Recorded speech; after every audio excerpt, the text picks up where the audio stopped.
Hey, everybody, tune in to Recent Tartarians. Recent Tartarians. Recent Tartarians.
Recent Tartarians.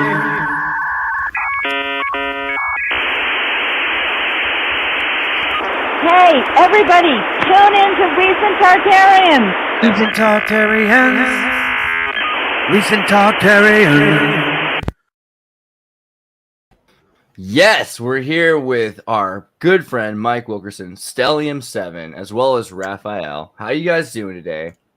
Doing good. Dude. Thanks. How about Pretty you? Good, thank you. It's been a while. Last time we talked was like kind of a deep dive into your tech.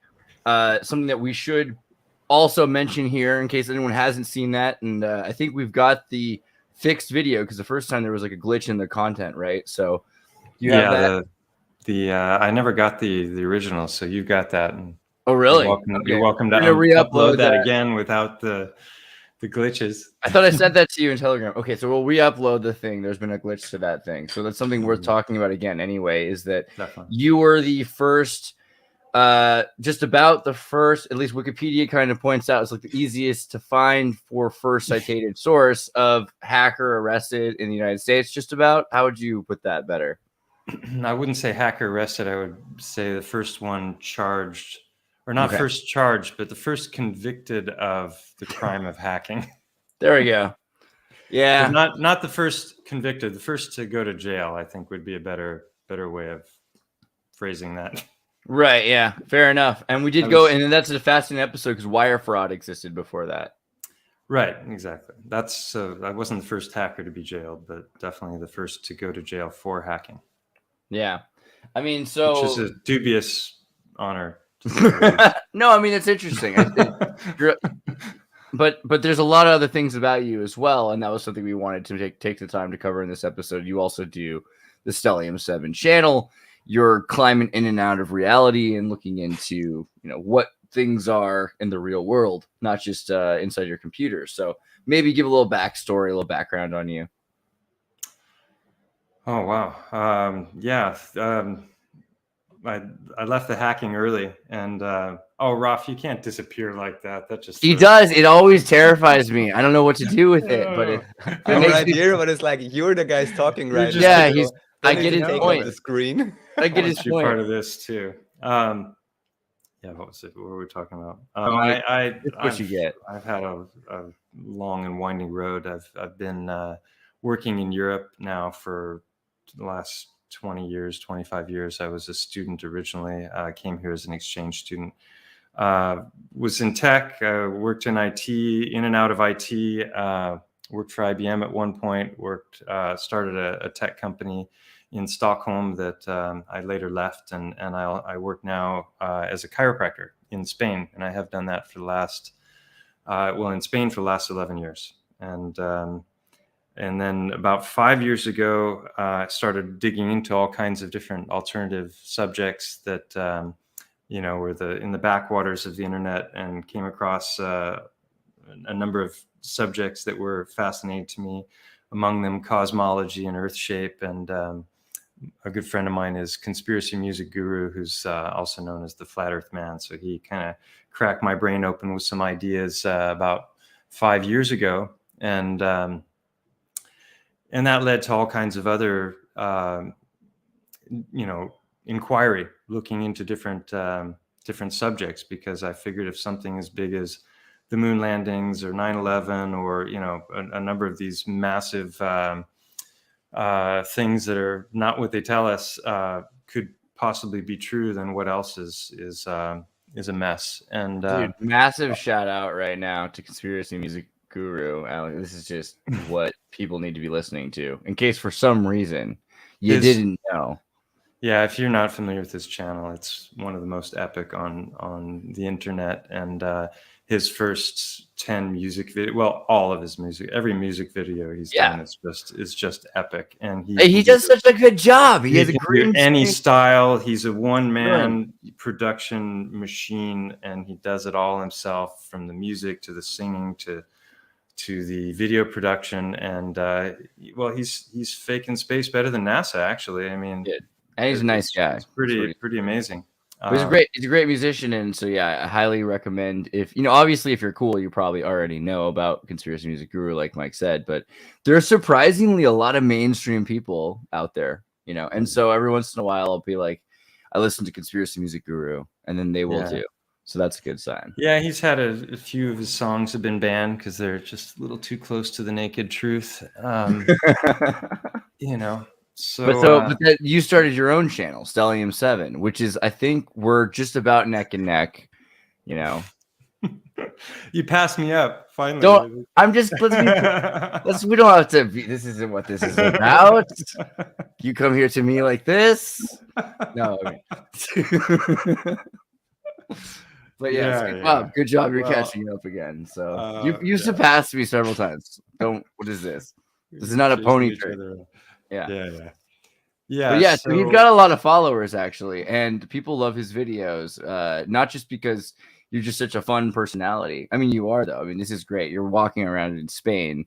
Anytime I'm not walking around in Spain, I like to think about times I've walked around in Spain vicariously through you, with you. You know what I mean? So that's a big thing. If I didn't care about anything else, I still would love these videos. If I was just looking for like a nice YouTube video, but there's so much more.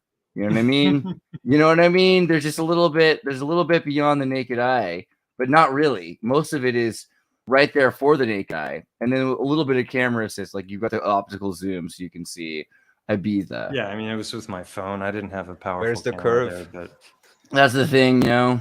Yeah, I'm still looking for it. Dude. Yeah, it's Maybe before you continue, I'm just gonna drop in this case total promotion. So anyone who's interested in Stellium7 and maybe some things we don't get to talk about today, there is Team Rabbithole episode 236 with Stellium7. And also there is Team Rabbithole episode 264 because of Stellium7 with Conspiracy Music Guru.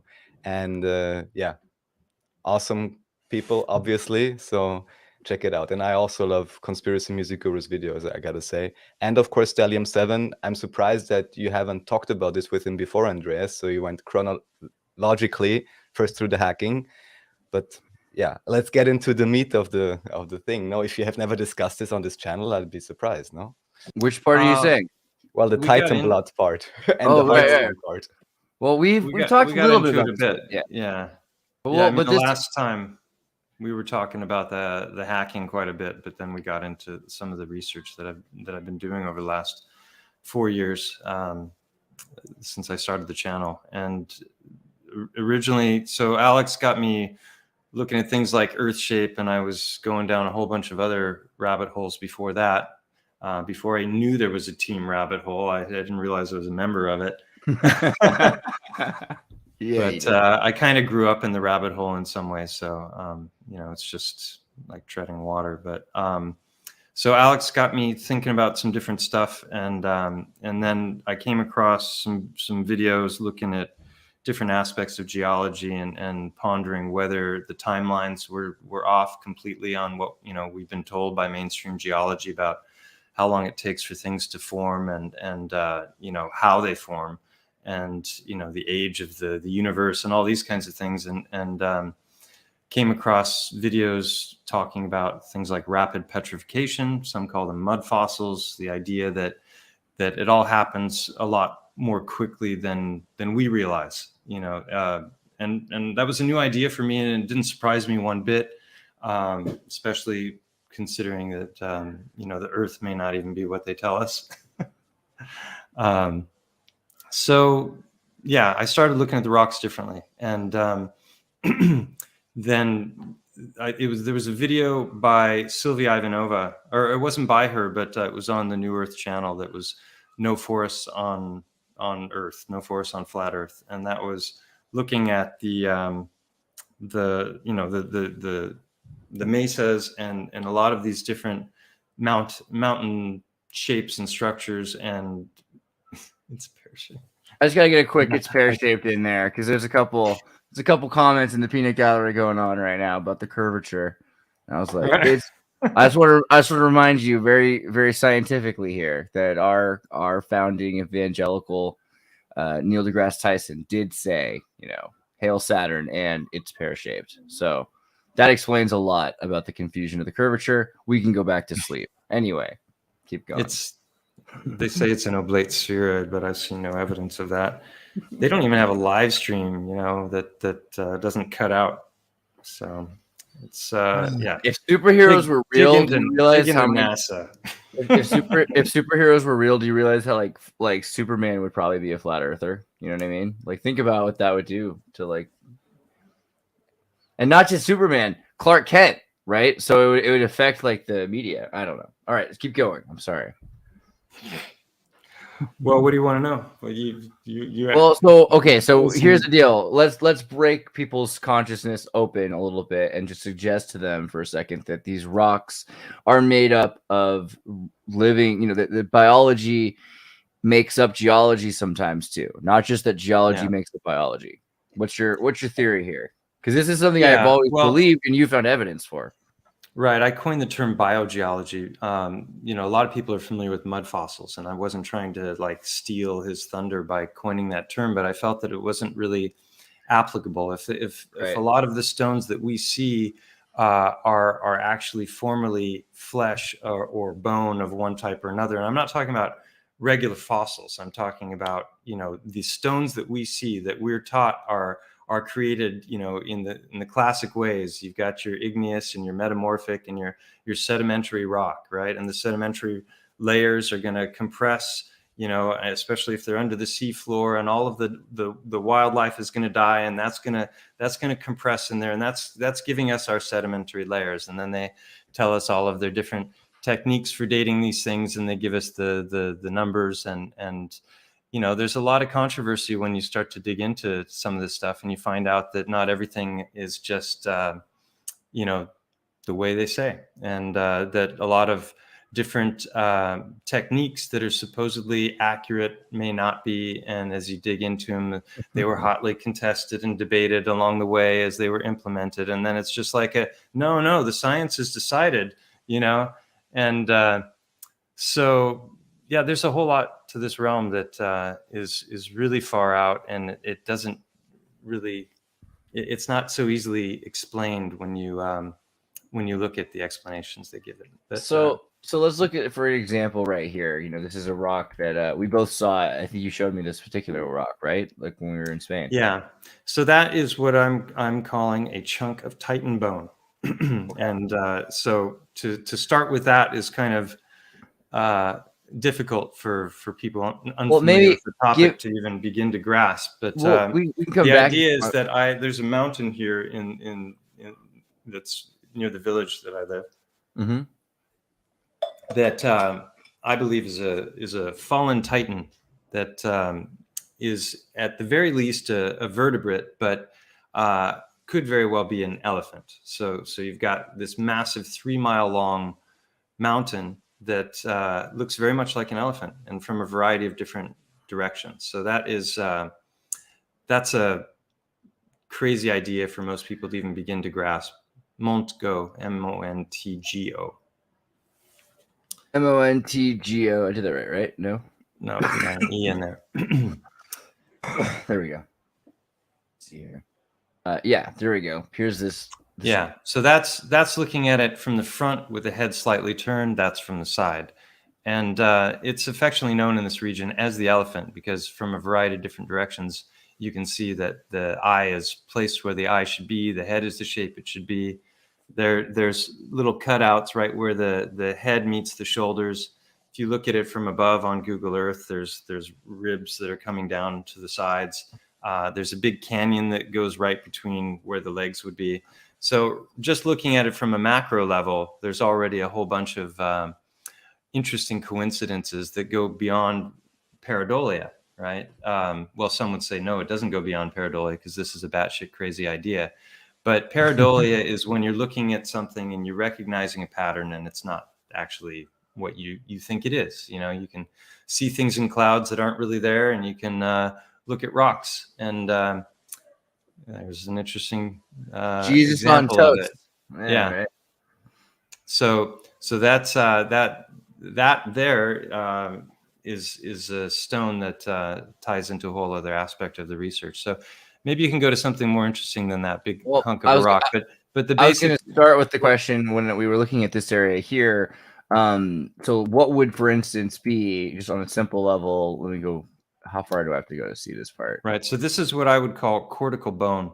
So you got two different kinds of bone. If you look at the long arms of the body or the skull, you've got the hard portion of the bone is layered like rings of a tree, and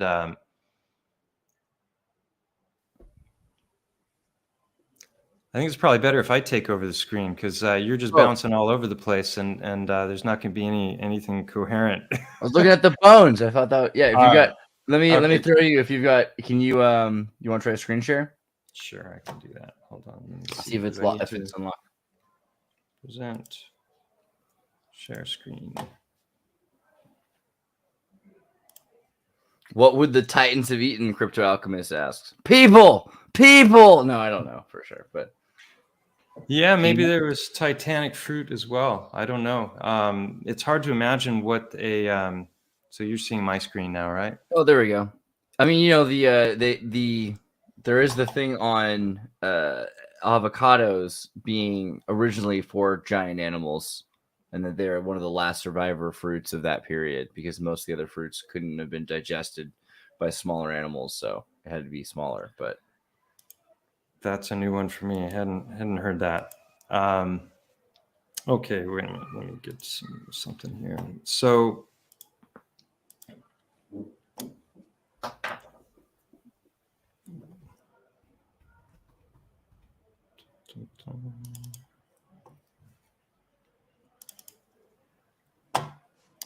All right, so if, just looking at.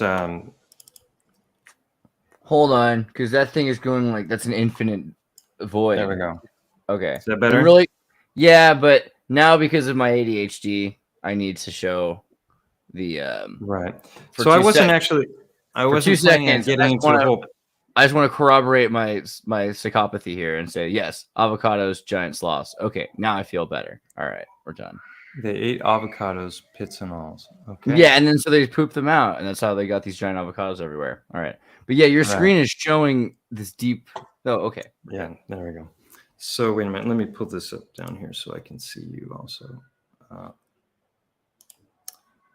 All right. So obviously these are photoshopped on these tusks. That's not the, the real tusks. And I don't know if tusks actually were on this creature to begin with, but there are a number of elephants or pachyderms that don't have tusks. So it didn't have to have had tusks, but this is what I was talking about before. You can see the shape of the head and it curves in here right where the back would be. Portions of the mountain are missing, but if you get on Google Earth, you can zoom around in 3D and see it from a lot of different angles.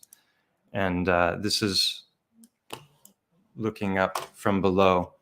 And there's a lot that's interesting about the eye. And we went into this a bit last time, but the thing about the anatomy of this is I started off looking at this from an anatomical perspective.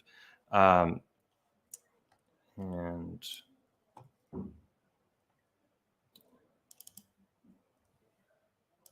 that's what I was going to show here.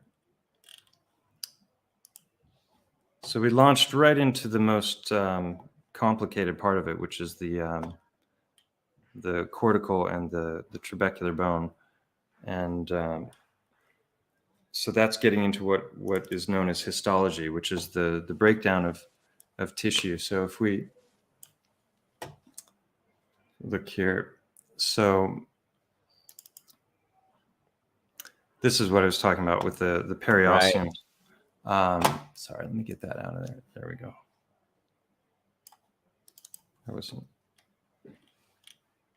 there. Okay, so this when we're looking at that portion that you were showing, I believe that is the cortical bone. So you have the periosteum, which is this fatty layer on top of the bone, and then this is trabecular bone, and that's like Swiss cheese, and that's on the inside here. And so this kind of there's limestone that's all over and throughout this mountain. So if we look at the breakdown of bone, you have these long lines here, and you can see it better here. You can see these are osteons, and it grows like rings of a tree. And there's vascularity, which is the word for blood vessels going through it, but it's very, very infrequent, and they're larger channels. And then this is fractal. So it goes from very large down to, this is under a microscope is how it looks. So this is fascinating because all over the mountain is limestone that looks exactly like this, that has iron ore going all throughout the bone. So this is a femur, a cross section of a femur. This is the femur with the blood removed, but you can see the red is still in there. And then this is an example of countless stones that are on the mountain that have these channels going through them. That it's known as karst, and they would say that this is from water erosion, but this is fractal in nature. So you've got these channels going through. It's filled with red earth and iron ore, and you can see it here. And the iron ore is caked to the outside. So there, when you're looking at the mountain, you've got the macro view, and then you've got actual anatomy, which like the eye, for example, and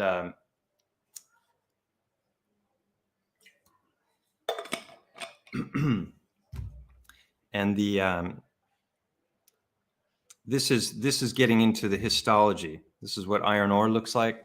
And this is iron ore attached to the limestone. So mainstream geology tells us that limestone is actually made of compressed mollusks and skeleton and coral and shellfish. So the mainstream model when it comes to limestone and it comes to, you know, what geology is saying about it is they're telling us that this kind of stone is made of bone. They're not saying it's Titan bone, obviously. Right. But the blood is made of the same kind of iron, and exactly. Right. And oh, that would have been a good thing to show. So let's see. Here we go.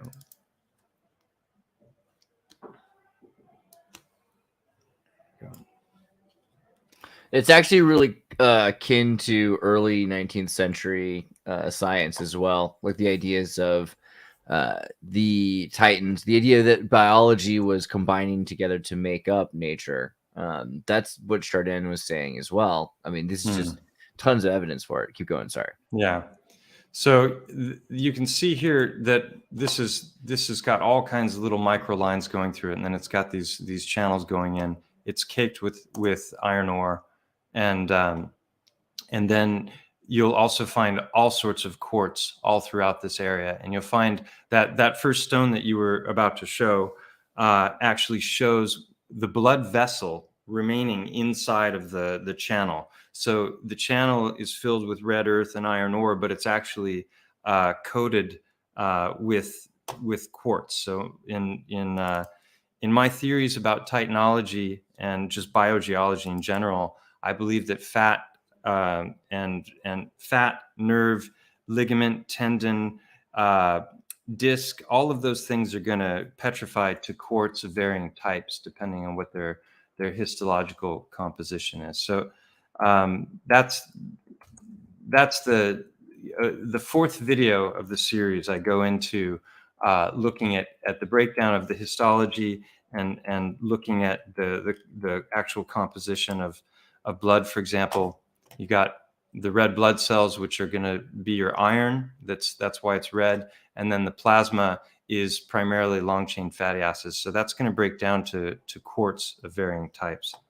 And again, we've gone into like some of the most detailed stuff right from the beginning. So it's not really the best way to present this information. This is interesting right here, though. The plasma versus white blood cell versus, I mean, so when you showed to the rocks when I was there, it's indicative of all the same materials and in the same quantities. Exactly. Yeah. So all of the components are there. So you've got the thicker, and then you're going to have this Swiss cheese. This is going to be filled with blood and plasma, and the red blood cakes together, and that's giving you the iron ore. This is on the top of the mountain. So if you think of skull bone, the Swiss cheese kind of bone that you see here is of a much smaller nature than what it would be in the long bones. So you get this really fine version of the same thing, but in other portions, like this is known as karst. So this is all bone in mainstream geology. And when I first started to talk about this subject, a geologist took me to task, and he started calling me an idiot. And he said, "Well, if you just looked a little more closely, you would have seen that there's all kinds of different, skeletons and little chunks of shellfish and coral and whatnot that are that are embedded into this stone. And I was like, that doesn't make any sense to me, because I'd been hiking around this mountain for years and years, and I never saw any examples of those things in any of this stone. So I went out and got a microscope, initially a 60x, and then later I found a Wi-Fi 1000x microscope. So here you can see this is the cortical bone. These are the layerings of the way it lays down. So it's like also like rings in a tree. And so when I went out with a microscope, I proved that this particular kind of limestone, there's other kinds of limestone in the world, but this particular kind has no signs whatsoever of any shellfish or skeletal remains or anything. It's Do you have a picture of cortical bone? Yeah, I will. So meantime, I'd just like to say, Mike, didn't you, or Andreas, didn't you open this up with pareidolia in terms of seeing things that aren't there? So maybe, Mike, you're just not applying enough pareidolia like those researchers to actually see the shellfish, which maybe actually aren't there. Right. So, you know, it always goes to the question, how much of this is projection? And usually it is. And then, yeah, Well, maybe if there were just bugs, let me mention one thing. Maybe you want to bring up the concept of paramineralization again, because I found this explanation really useful. Because just understand that and then imagine it accelerated, and people already know history is a fraud on this channel. So it's easy, I think, then to relate. Right. If there were bugs or anything like that that came to live in what was left over after something died, like maggots or something on the dying flesh, there's also going to be a number of animals that are burnt away in stomach acids or whatever gut fauna that's living in a giant beast. So there's a lot of reasons why it would be erased. Wow, I have not seen this particular mushroom. I'm very impressed. Right. So there's a lot of debates that these are totally not mushrooms, and this gets into the whole, all the different factions that exist in the community right now. But pareidolia is like, if you think that is an elephant rather than a tree, that's pareidolia. Well, what if it's a tree now, but it's like reincarnated from a ghost elephant? Right. Well, there's an infinite number of possibilities, I suppose. But yeah. So I did a whole stream on the subject of pareidolia a few weeks back. It was a long stream because I wanted to cover these different ideas of pareidolia, the Dunning-Kruger effect, cherry picking, all the different mistakes that people make when they're doing research and they start to make claims. Like there's a lot of people who believe that this is something that is a tree, and I'm in aligned with that. But to say this is a cat or a dog, you got a healthy imagination. So people who are looking at the facts and pointing out anomalies are usually being mocked, and this whole debate about whether these are giant slag heaps from ancient miners, or this is the remains of a tree stump. Some of them are just sliced right across. Some say this is the remains of mining. You've got the big trees category. You've got the melted buildings people. They're saying everything is just a melted building.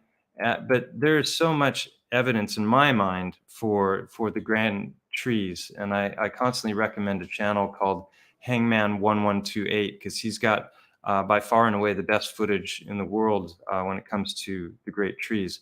So it was actually this subject initially that got me pondering the possibility that, well, if there were great trees, then maybe there were great beasts as well. And there's a lot of old myths and stuff that's in the religious texts where they're talking about these creatures that were the size of mountains. So it's like if the avatar-sized trees, these giant trees the size of mountains, were a possibility, then I don't see any reason why creatures couldn't have also been a possibility. And they tell us everything was much bigger back in the day, in the fossil record. So this is a fascinating topic because it's starting to divide people. So what do you think about some of this stuff? So a lot of the official stories here are mushroom excrement, right? It's like minerals being excreted from fungus. Is that right? Or what's the official narrative anyway on the mesas, of those giant mesas?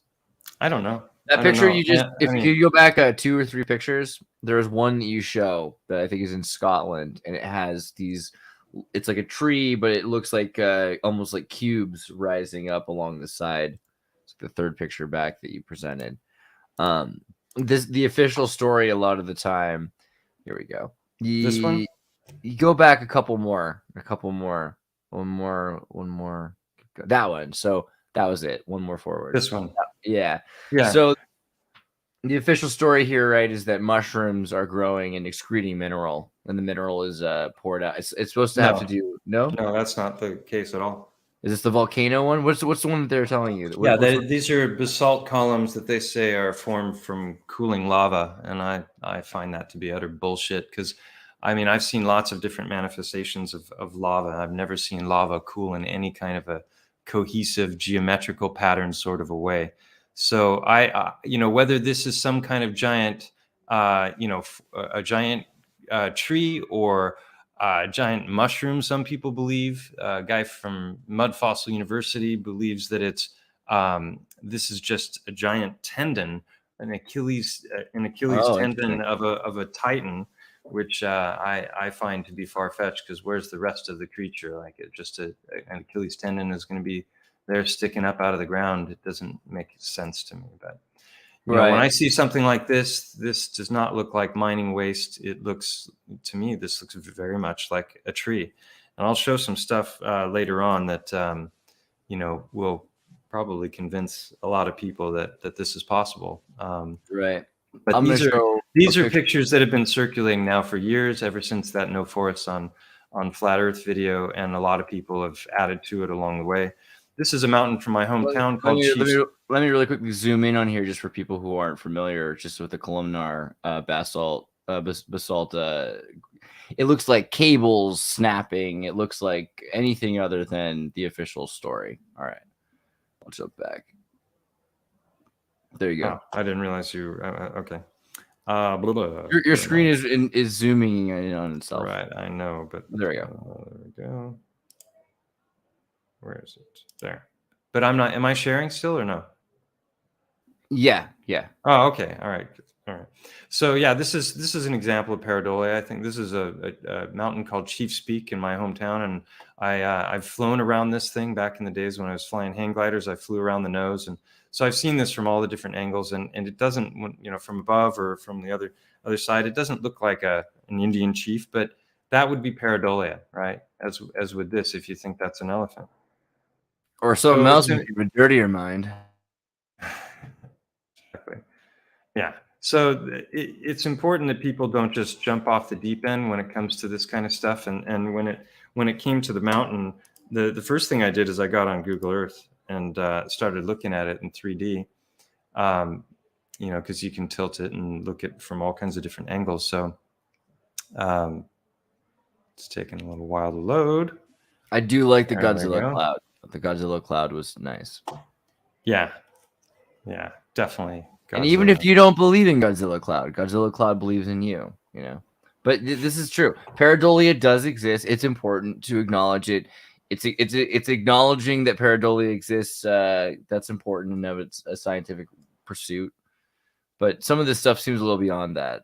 But okay. Oh, this is nice. Yeah, it's not an ET tree. All right. Still loading. Did you see that show, The $1 Billion Code, about the company Terra Mars or Terra No, Nova? I haven't had a chance to get to it, but yeah. I kind of read up on it a little bit, and it doesn't surprise me one bit. Right. So this is in Iran, I think, and it's known as the Elephant Mountain. Oh, that was a cute elephant. Yeah, and it does kind of look like it's turning towards us. And so if there was a cave here, I'd be like, all right, this is something worthy of exploring. And that was the thing when it came to this subject with, let me turn these star forts off. So many of these things. There we go. So when it came to this mountain, initially I was just like, wow, what if, it's a silly idea, but if a whole bunch of other stuff that's totally crazy is true, then then why not this as well? But so this is what it looks like now. When I first made videos about this, the second and the fifth video, if I go to my channel here real quick, I'll just show. Here we go. All right, here's the channel here. So I made a video about it. The second video was about the eye of Montgo, just what I found in this location right here.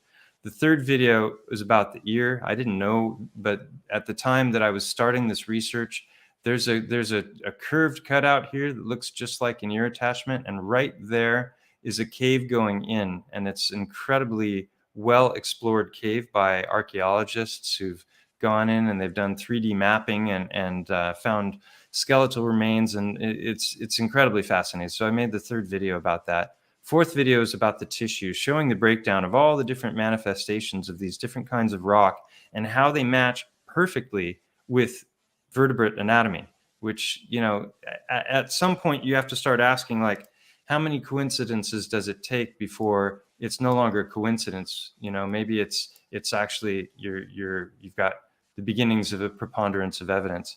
So you can see here how the eye just opened up. Yeah. Right. When I first made videos about this eye was all open.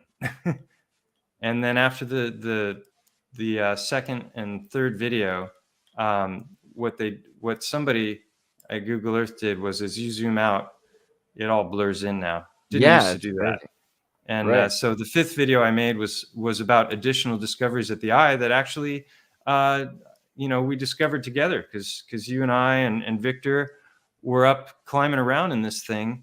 And one of you, I can't remember if it was you or Victor, noticed that the whole back side of this, there's this section that jets up here inside the cave. And I had a picture of it earlier. Let me see if I can find it quick.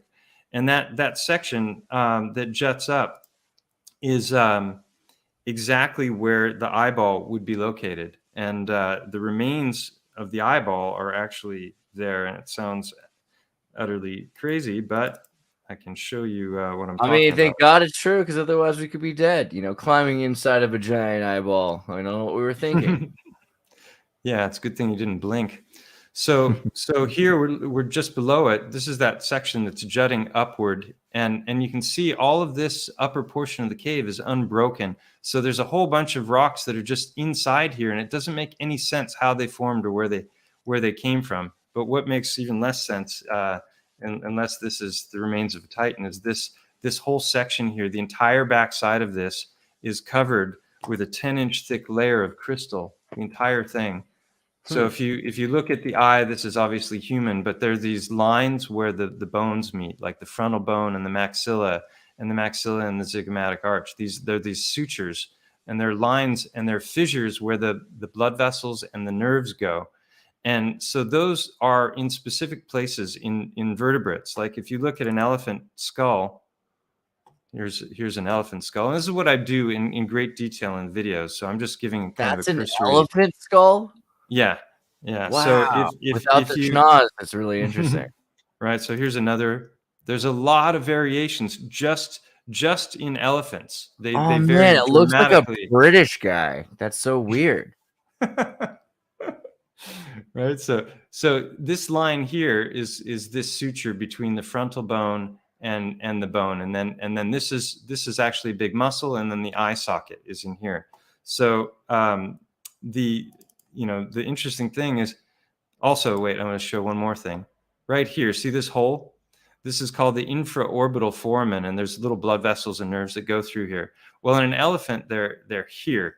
So if you think of an elephant like this, where is it? Back, okay, it's right here. Yeah. So there's actually a hole going through there. And just like the humans that I just showed you. So nose to eye. There, yeah, it's closer to the nose. And if the head is tilted back, which is how Montgo is laying, then this is going to be like horizontal, right? Well, that's exactly what you see right here. Yeah. There's a cave going right through there horizontally. And you can see this isn't what it really looks like in there, because this is blurry because of Google Earth. No, it's nice in there. It's kind of comfortable. You could have a beer, No, but Right. there's like a nice Yeah. there's like a Well, there's a whole deeper version, Yeah. a deeper portion of the cave, which you and I and Victor all explored, and you can see it. Let's see, where is that? No. one of those Too things many, where I'm like, too where many are tabs we? open. Yeah. Yeah. I wanted the one. Oh, here. There we go. So yeah, right here, there's you, there's me, and this is looking through. So we're just below what I'm saying is the eyeball, looking through this infraorbital foramen, which is exactly where it should be if you think about the skull of an elephant. So Right. that's looking up, and it's over here. I'll show it in a second in another way. This is looking through. So when you get up and you look at this rock, there's no hint of any fossils anywhere. There are no shellfish or skeletons or anything. It looks very biological. It looks like it formed, it grew. It doesn't look like any kind of sedimentary layering. And where you see the black dripping down, this would be the petrified venous blood, the blood that doesn't have the iron ore in it, or the iron in it, right? Hemoglobin binds to oxygen, and hemoglobin has iron in it. So yeah, so you can see how biological this stuff looks and this is where I was going with this. So I showed before the picture with the these different bones and where they're meeting, and this line goes exactly in that location where it should be. Wow. So if you look here, we're talking about this line right here, and it does this little jog, and then it continues, right? And that is exactly what this does. And you can see there's an overlay there. So we're getting into real specificities, right? And if you're going to approach something as crazy as this, trying to use a scientific method to the best of your ability, then at some point you need to bust out the anatomy books and you have to try and make predictions, which is what I did. So before going up to the eye and just doing a bunch of filming and photographing to come back and try and convince people, hey, this is the eyeball of the eye socket of a Titan, I decided I'm going to bust out the anatomy books. I'm going to look at 3D anatomy online. I looked at lots of different kinds of elephant skulls, and I had a list of things I would expect to find when I went up there. And I was not expecting to find nearly as many as I did on that first journey. It was basically 10 different anatomical correlations in the eye socket alone. So that gets into, what I was saying before, a preponderance of evidence. So this is the beginning of the list of coincidences, the overall shape, position of the eye, the shape of the eye. It's important for people to know, like, you weren't just trolling, you weren't like having a supplied answer yet. You just happened to start counting up mathematically impossible numbers of coincidences, and how many coincidences before mathematically impossible starts to get up there. You're like, okay, well, maybe I should look into this. Yeah, I actually recently had a statistician watch some of my videos, and he chimed in. He says, I don't know anything about anatomy. I don't know anything about, I don't have any training in doctor, or geology. But what I can tell you is the number of coincidences that you are gathering, the specificity of them does not make any sense when it comes to random chance. So yeah, that's the real. Here we're looking at the head, and this whole section of the mountain has collapsed. That's according to mainstream geology. So the left half of the head has all collapsed down, and it flows down here. And this whole region, which I've hiked zillions of times, is all just one big sea of this cortical and trabecular bone broken into bits and flowing almost like rivers down the side of the mountain. Whereas this side is well preserved, and you get a little bit of this breakage and this canopy that sits around the mountain. But I mean, look at this. Right where the head ends, you get a curving inward on both sides where the neck meets the back. And then you can see the faint outline of ribs from here, but you can also see them when you get down and you look at it like this. Right. Wow. So then we're looking at potentially the remains of a rib cage. And here where the back legs are, so hard to hide. right here we're looking at where this portion is missing. You can see it's broken off here, but this is a deep canyon that you can hike up, and you go right up between the middle of the legs, and you can go straight up the back. You know, how many coincidences is that already? And then as I got into this, after I went to the eye and I found all this stuff at the eye, you know, I started documenting these things and I started writing them all down. And that list is up to 56 now, or maybe even more. Don't go through the whole list. Never mind. I No, thought you. I thought you. I was like, wow, look, he's already gotten up to 20. Yeah, no, it's gone 60. way past 20, right? Yeah. And I'll show some of that stuff. But like I said, my intention wasn't. I've got a bunch of interviews where I've gone into lengthy, you know, go throughs of all of this material. So there's a lot of other things that we can talk about. But going back to the eye. Do yourselves a favor, and if you're interested in this, look up Stellium7 and start getting into this research, because there's just so much here. And I think just a real quick cap, throwing my hat into like the stories here. When I was in the cave, when Stellium took us through the Mount Monco cave, we got into this socket. I was like, "What is this thing?" It's like, well, it's kind of like an eye, you know. I call it, and I was thinking, that is kind of a lot like it, and then more and more it started to seem like it, but then we got deeper into the eye, right? And that was where it started to be, well, if this continues, and that footage is in this video. So this is where I show the breakdown of the, well, I can just skip through a little bit here. Show the I go into, you know, the detail with the things I was just talking about, showing, like here, for example, this is the optic fissure in an elephant bone. I mean, an elephant skull. And then this is, oh, it's running. I didn't realize it was running. There. Right. And so this is in the exact same location in the cave as this. You know, this is just one more of a whole lot of very specific coincidences. This is the backside of that cresting portion that juts upward, that is entirely covered in crystal. So this whole back side of this, and this is a different kind of stone, is covered. So when you see an eyeball, whoops, clicked on the wrong button there. When you see an eyeball, let's see, I should be showing it here. Like there you can see it from the side. So either you or Victor pointed that out to me, and it was just like a major aha moment, because this is just exactly what the back of an eye socket or an eyeball looks like when it's removed from the body. And I remember from hockey. Ask yourself, what are the odds? This is a supposed petrified dinosaur eye. I don't believe that. So this is the sclera, this white portion of our eyeballs, and then we'll get back to what you were talking about in a second here with the.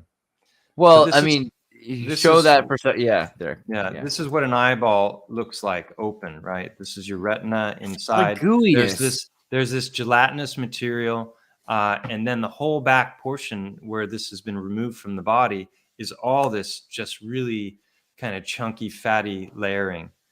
Yeah. So, which has got crystalline salts and everything inside of it as well. Yeah, well, all of the fat is made of long chain fatty acids, right? So whether you're talking about ligament, tendon, disc, fascia, the pericardium, the sacs that surround our organs, all of that stuff, I believe, is going to petrify to varying different types of quartz, depending on what the makeup of it was, as far as the histology. And there you can see. This is what the backside was. It's not hard to imagine this crystallizing to quartz, right? I mean, if you found a way to petrify it, it would probably petrify to quartz. And in fact, I've got a lot of stones that I've looked at under the microscope, and when you look at them at 500 and 1000x, a lot of these stones, which I believe are petrified organs, they look exactly like fascia and blood and iron. It's all the exact same materials. So, there's your as above, so below of the Hermetic teaching, right? It's fractal. It's fractal, folks. You know, it goes down to the microscopic and up to the potentially continental. So take a look at this. This is exactly what the whole backside of that portion that's Yeah. sticking upward looks like. And so later in this video, we end up going deep into the cave. Oh, this is great. Don't you mean go deep into the vitreous chamber? Into actually we went into the sinuses is what we went into, because that's the portion that's behind and below the eye. So this is what long chain fatty acids look like, right? These are all the different kinds. You got your salmon, you got your olive oil, etc. That's all long chain fatty acids. This is what happens. This is human serum albumin. So going back to the composition of blood, you've got your red blood cells here, and then you've got everything that they're floating in. That's your blood plasma, right? Well, if you take blood plasma and you remove all of the liquid from it, you get quartz crystal, basically. So isn't that a coincidence? And this is what it looks like under a microscope. Can you please bring up paramineralization, the wiki page or anything? Oh, yeah, you asked that I think ages ago. relevant. So paramineralization. Because then it's not like a theory anymore. It has a wiki page. I mean, right. Real authority. So when they're talking about fossilization in general, I mean, when a good thing to think about is this, because this is undeniable: petrified trees, right? Not the giant avatar trees in the mainstream model, but petrified trees. Nobody denies their existence. Yeah. But they're telling us 200 to 300 million years to form these things. That's long time. And they're very glossy. This is done through what they call paramineralization. And the way this works, and this ties into the whole mud fossil theory of Roger Spurr and nephorensics of Alan from Mud Flood Was Armageddon. These are two channels that have been talking about the stones being flesh of different types for the last 7 years or so. They were out there, before a lot of this stuff, people started looking at it. They were already talking about it. But basically, the idea is that this is surrounded by mud, or mud combined with different kinds of materials. And then what happens is slowly the gases and the liquids that are inside the wood are going to work their way out. And then the minerals that are in the surrounding medium, whatever that is, are going to work their way in. And that composition of minerals combined with the composition of the tree itself is going to give you all of these different colors and that composition. So that process is called paramineralization. And it doesn't just happen to trees. It happens to a wide variety of things. Where I disagree with the mainstream is that I think this all happens far, far quicker. Like, for example, if you think about layers of strata, this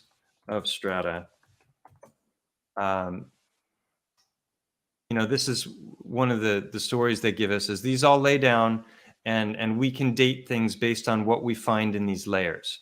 And sometimes it's circular reasoning, because when you find they're talking about different fossils that are a certain age, they say, well, we know they're that age because they're found in the Precambrian or the Pleistocene layer, right? So there's a bit of kind of what do you call it? Reification of the theories. But they're giving us hundreds of millions of years for the formation of this stuff.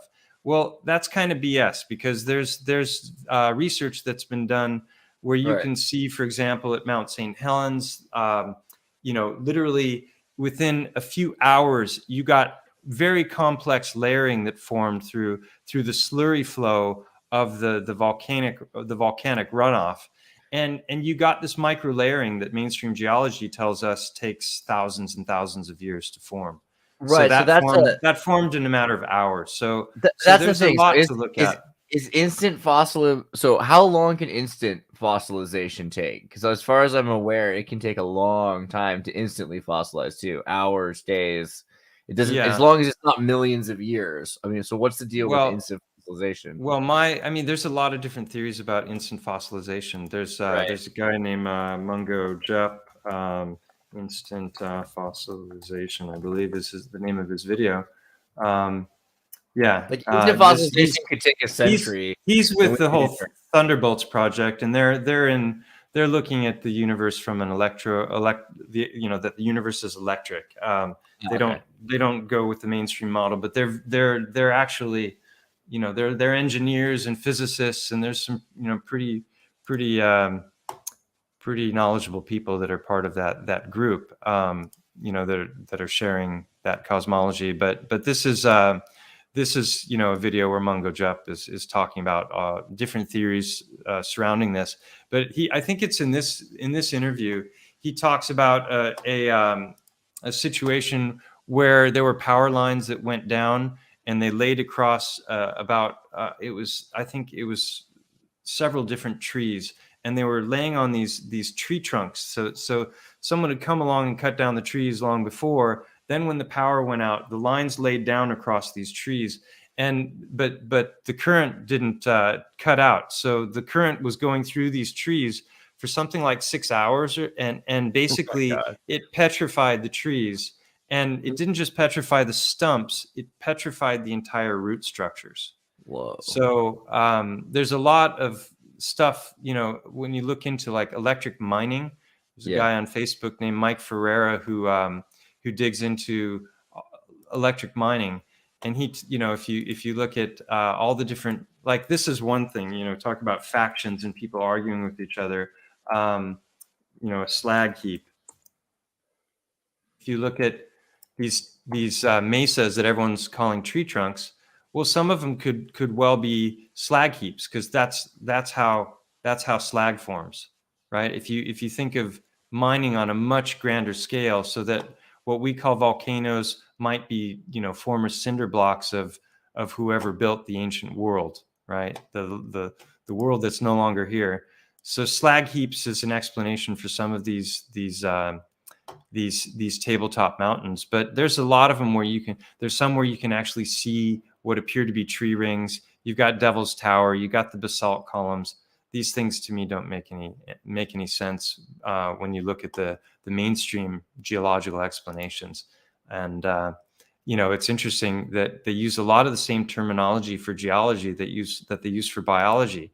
So when you're looking at these different layers of tissue, like the epidermis, you're finding similar kinds of terminology.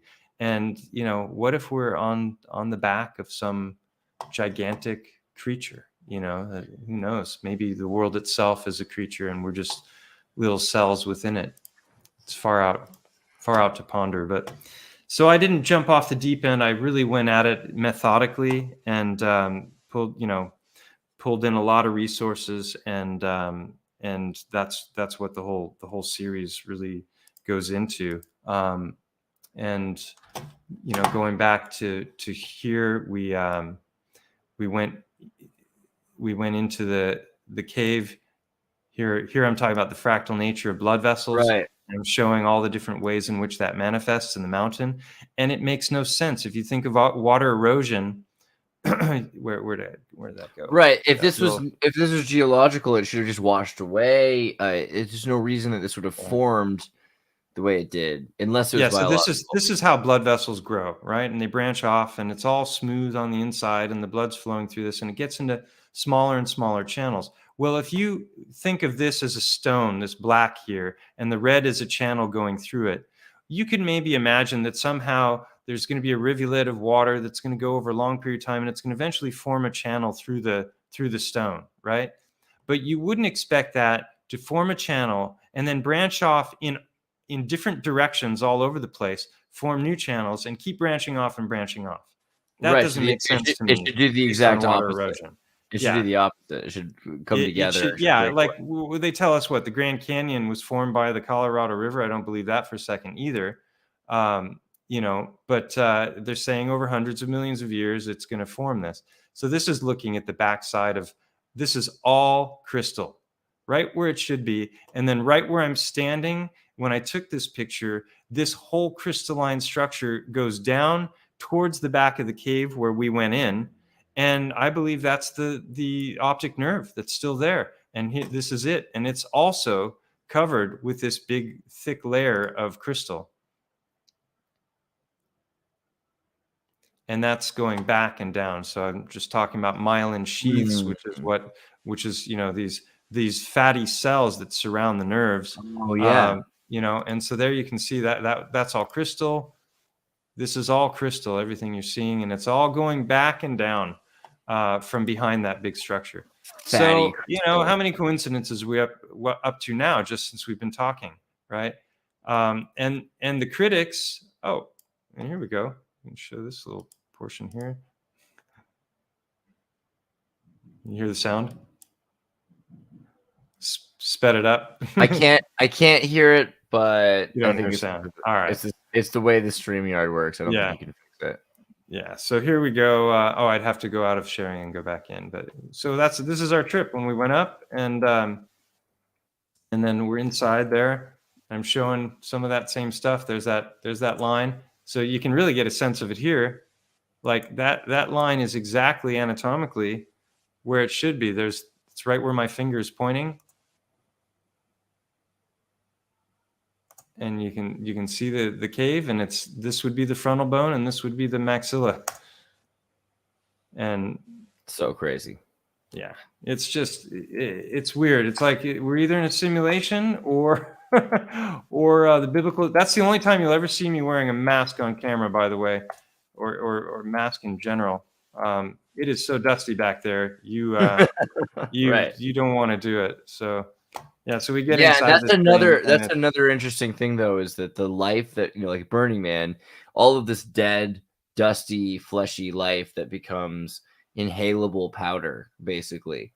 And so there is a lot of that up in the cave, which also seems pretty likely to support your theory. Another coincidence.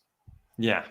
Well, and then this was the biggest coincidence of all, and it just, the hair on my arm stood up when I discovered this, and that was what I showed in the third video, and this is just so far out. You gotta. David Weiss called my research more disruptive than flat Earth. Because and someone else once said it was more powerful than psychedelics, because once you see it, you can't unsee it. So it's like taking a drug that doesn't wear off, because it's not just the mountain, it's the discoveries that I made after the mountain, which we can change everything about nature and everything you see. Yeah, if this is accurate, then I believe that the ancient miners, they built the old world by mining and using all the materials from the Titans, because the Titans and the ancient trees are creating every different substance that we know of. And Hangman 1128, the channel I was talking about, that's really the go-to channel for the giant trees. His footage is just fantastic. He's working on showing how basically everything from the periodic table of elements comes from the great trees. And he's got all the on-site footage to prove it. So, we're looking at a completely different, paradigm that is incompatible with the mainstream geological paradigm. That's why I coined the term biogeology, because mud fossils didn't cover it, because so much of this isn't mud fossils, like the work I've done on the petrified organs. It's not mud fossils. The only explanation for that is something cataclysmic and instant. And that gets back to your question about how long does it take? And I think, if trees and their entire root structures can petrify in a matter of, 6 hours or maybe a bit more, I don't know what the exact number was, then, there's a lot of things that are suddenly on the table as possibilities.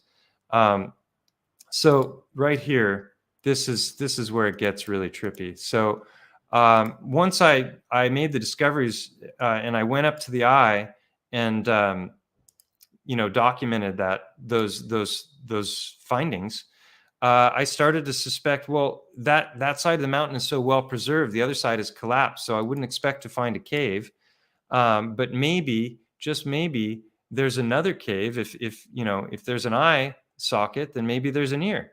And so I did all the this is the short version. Let me find the.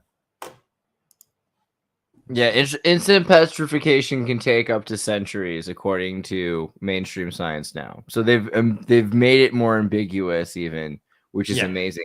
But you look at the Mount St. Helens eruption, and that's a 6-hour instant petrification, which some companies have patented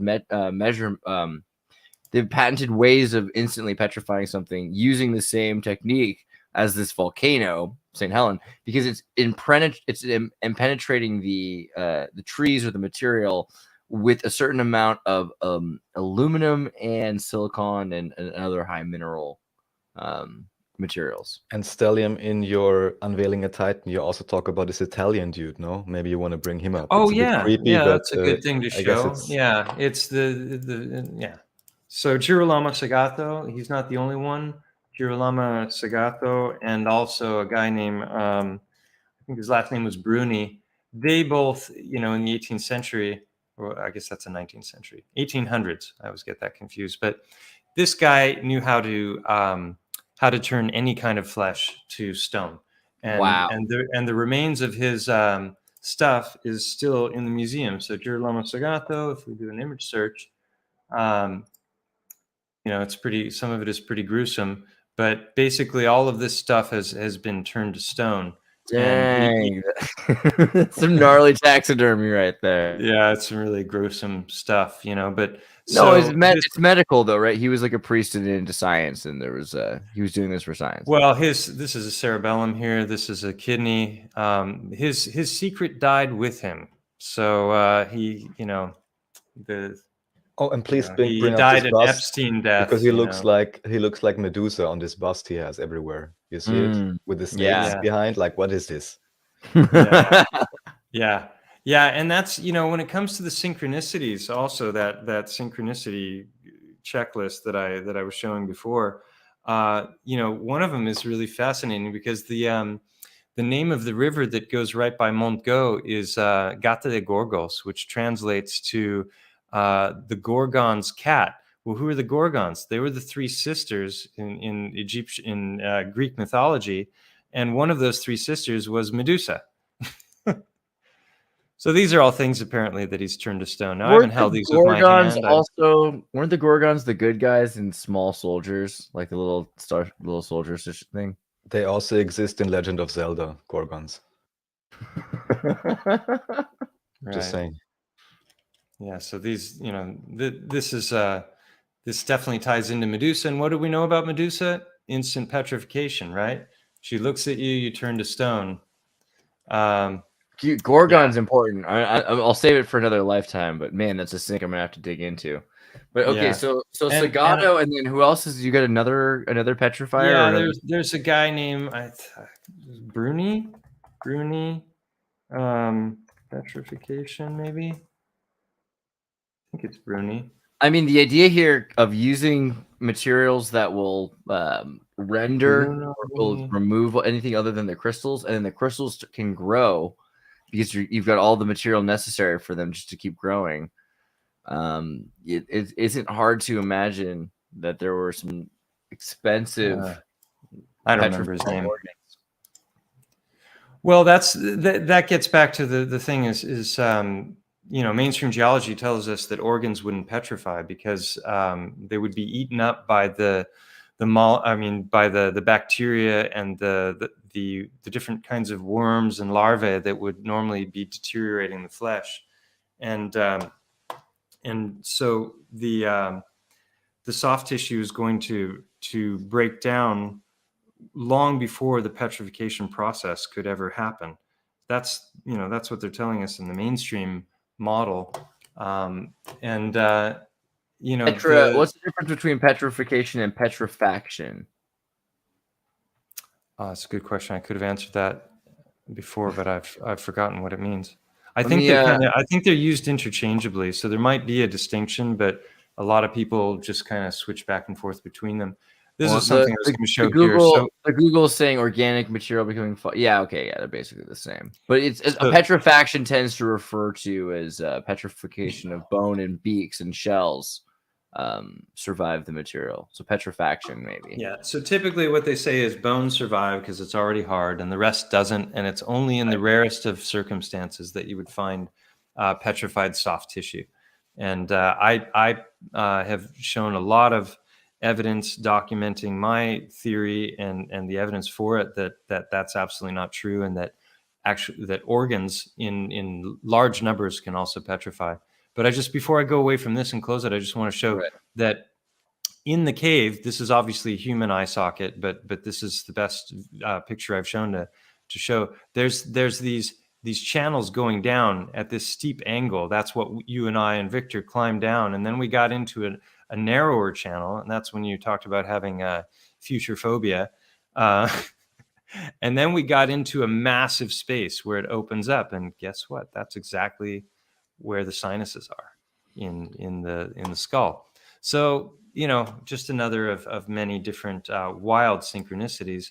But the biggest one of all, see, these are those channels going down, and then the optic fissure is right here. There it is. Yeah. And oh, that part there is fascinating as well. So this is where that section goes down, and all that crystalline layering is. And then we get into the cave itself. But this is the part where it just really gets nuts. So see this. Looks a lot like an ear, right? Quarter moon, just like the shape of our ear.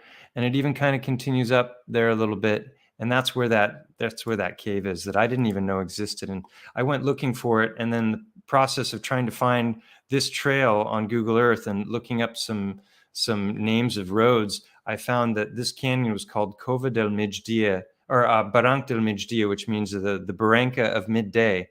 And then I found a link just below that said Cova del Migdia, and Cova means cave in Valenciano. And I said, wait a minute, there's a cave up there. So this is if you think of this whole section torn away, that would expose bone. And what would the shape of that exposure be? It would be a quarter moon shape. And then here where the Q-tip is going in, this is the actual ear canal. And this is the aeostation tube, which can sometimes be blocked in people. These are your inner organs. So I haven't actually been up in that cave, but surprisingly enough, that's it right there. That's the entry. There's a whole team of archaeologists and geologists that went up there to do an excavation of this cave. And I didn't even know it existed until I went looking for the cave. And when I found out that it existed, I found out that it was the most thoroughly excavated cave in all of Europe. And they had gone in with 3D mapping and 3D scanning, and they even filmed in 3D. So if you got the blue and red glasses, you can put them on right now because it'll show it does a fly through. So this is the geologist getting in. Here's their 3D mapping. and then it branches off and it goes down. So you've got this exit coming out the other side. That's the Cova del Migdia. Here, this guy goes he's going to go around a corner, and I swear this looks so much like the cochlea right here. It's the spiral organ that we hear, allows us to hear frequency, and this is them excavating the skeletal remains. So when I found this out, I felt like I'd stepped, fully into the Twilight Zone. Here's the fly through. Wow. And then there's a turn to the right, and then there's going to be one.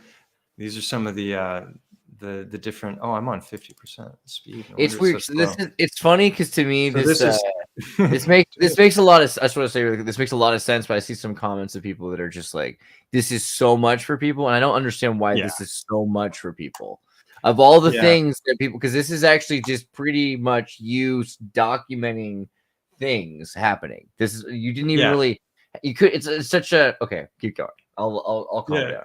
No, totally. This is just a brutal video. This is just a sea of this trabecular bone with these, or what I call trabecular bone, with these channels going through every which way, covered with iron ore. And then, when you get down on the plateau where a lot more of this has been broken and exposed, you can see all this quartz formations and all the iron ore. So this is, and these I've shown you already. So, right. Oops. Let me for just 2 seconds, I want to show people something just for some perspective in case this is like this is that much or something.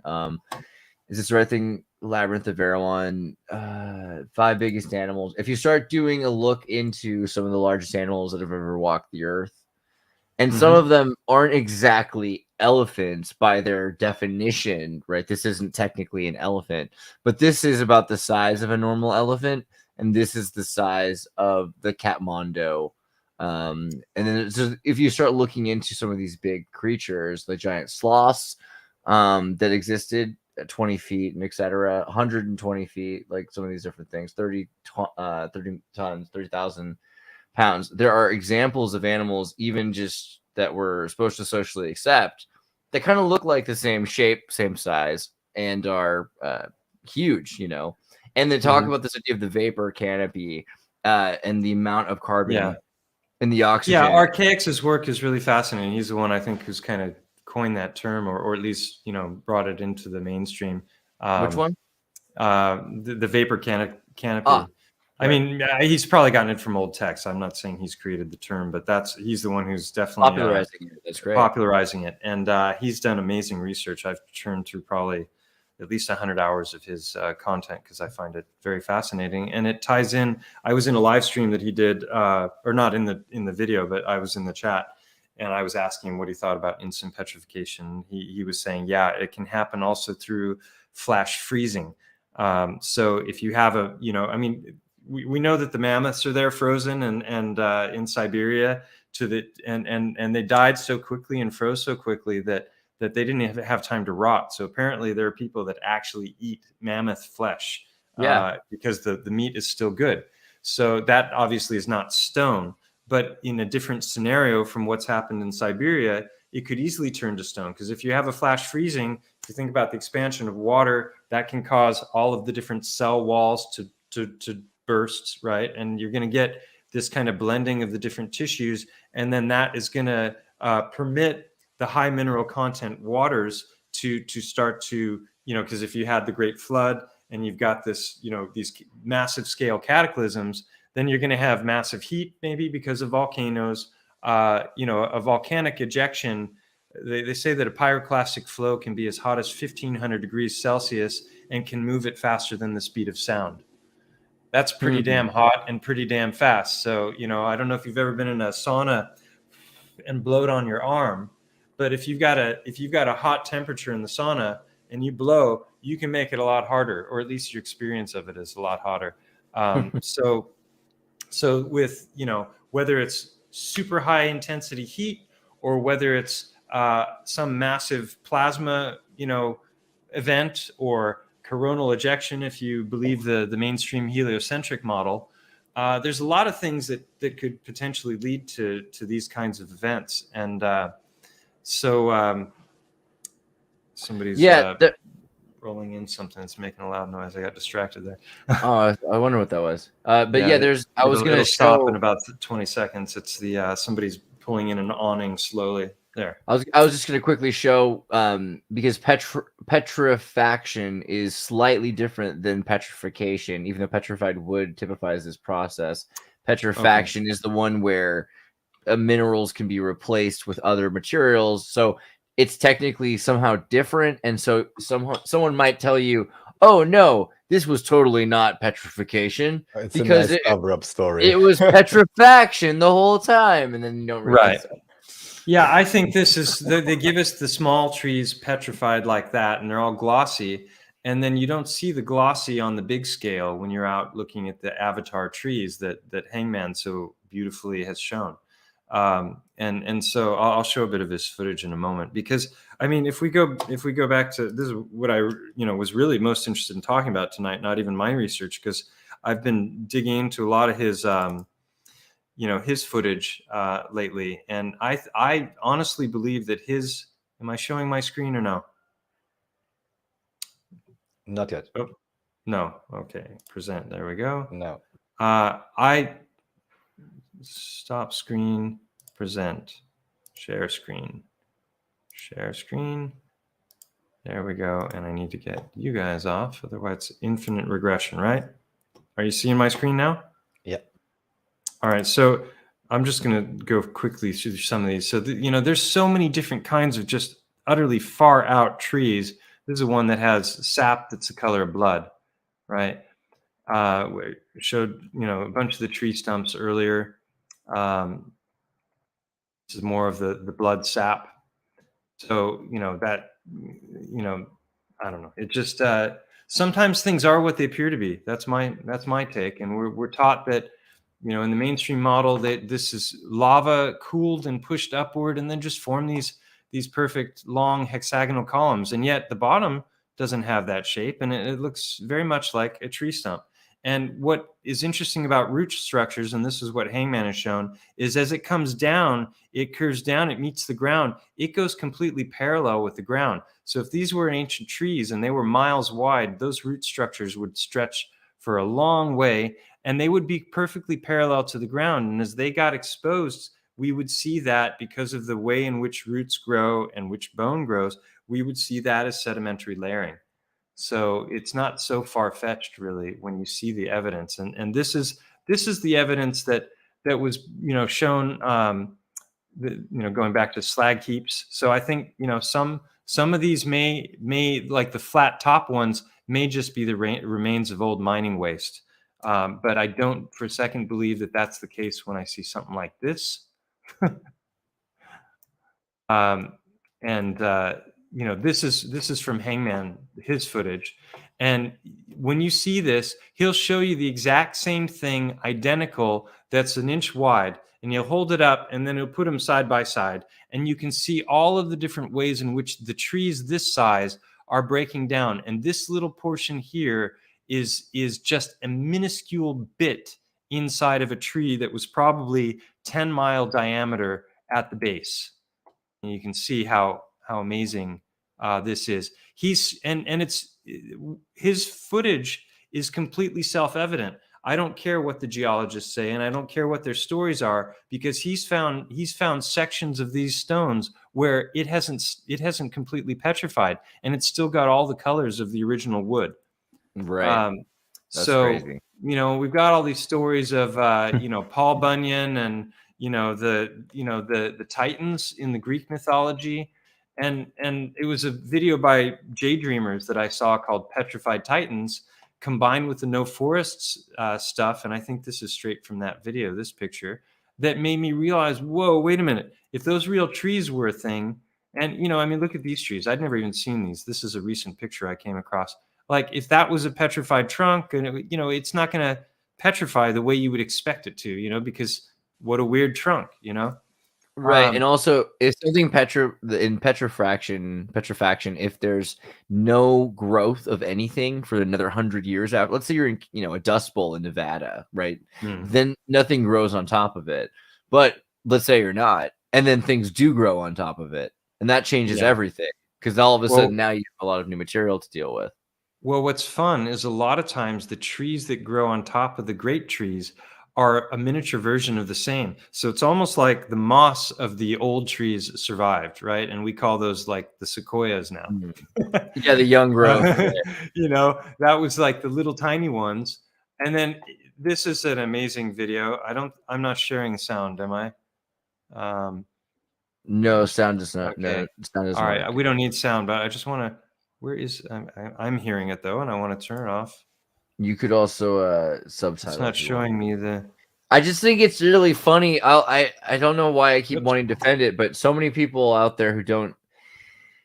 Why is it that it's okay for people to accept the Quetzalcoatlus 50-foot wingspan dinosaurs or something that like Jurassic Park and PBS put out there, but looking into super large mastodons that might have lived in Europe as opposed to in, you know, Eurasia into the West America. I mean, clearly there's examples of them.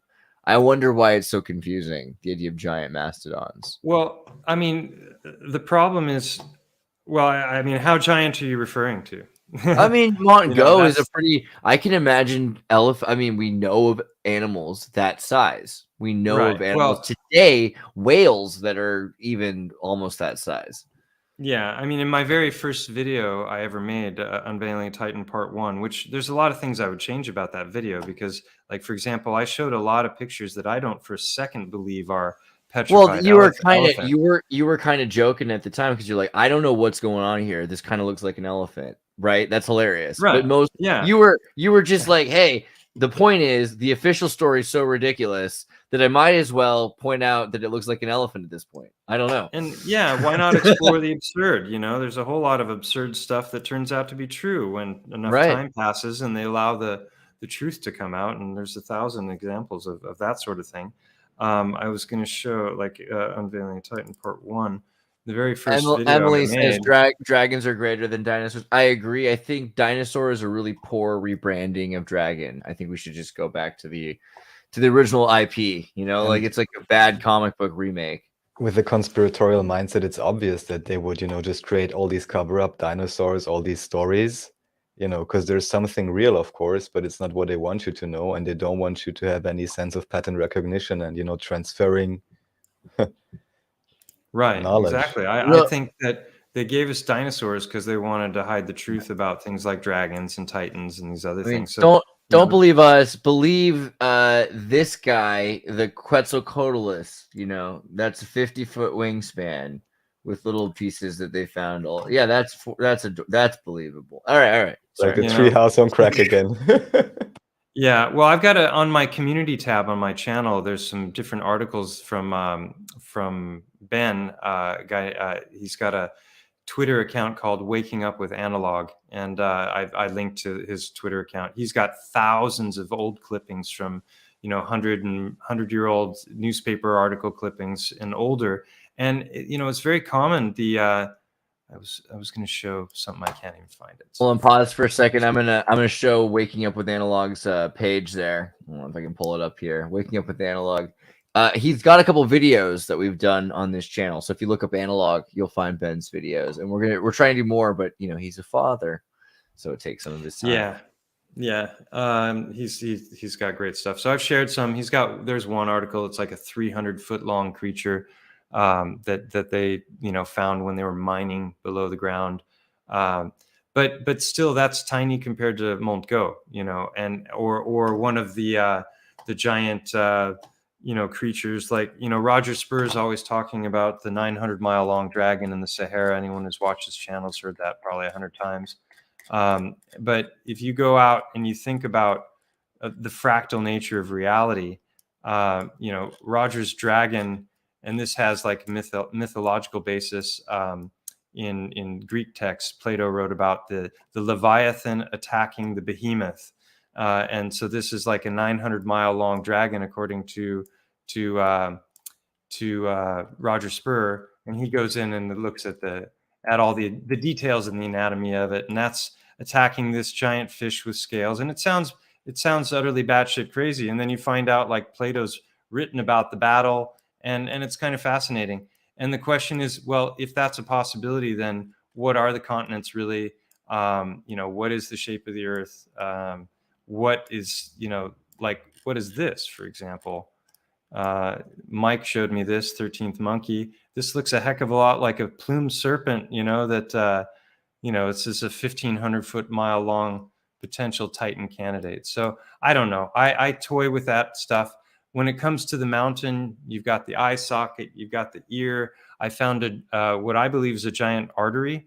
And I take that up in the 6th Unveiling a Titan video, where I went into a cave with a friend, and it's 2 caves that are connected. And between those 2 caves is this long, like 15-meter or 20-meter long, massive crystalline section that goes the entire length of the cave. It's like a foot thick crystal.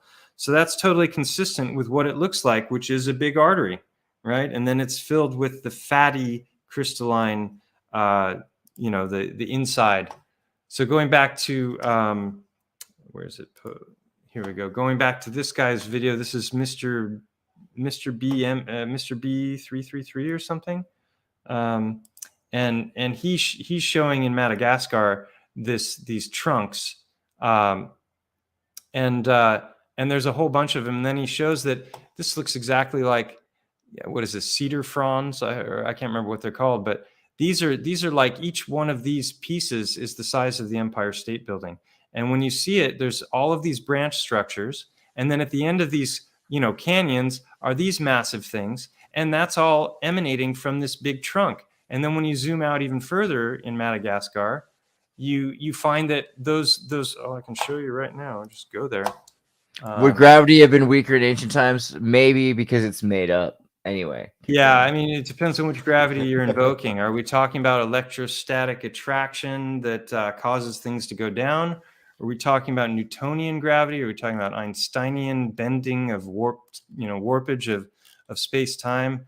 I'm very skeptical of a whole lot of the mainstream science now. So here's one. Theory. But yeah, Madagascar. This is huge.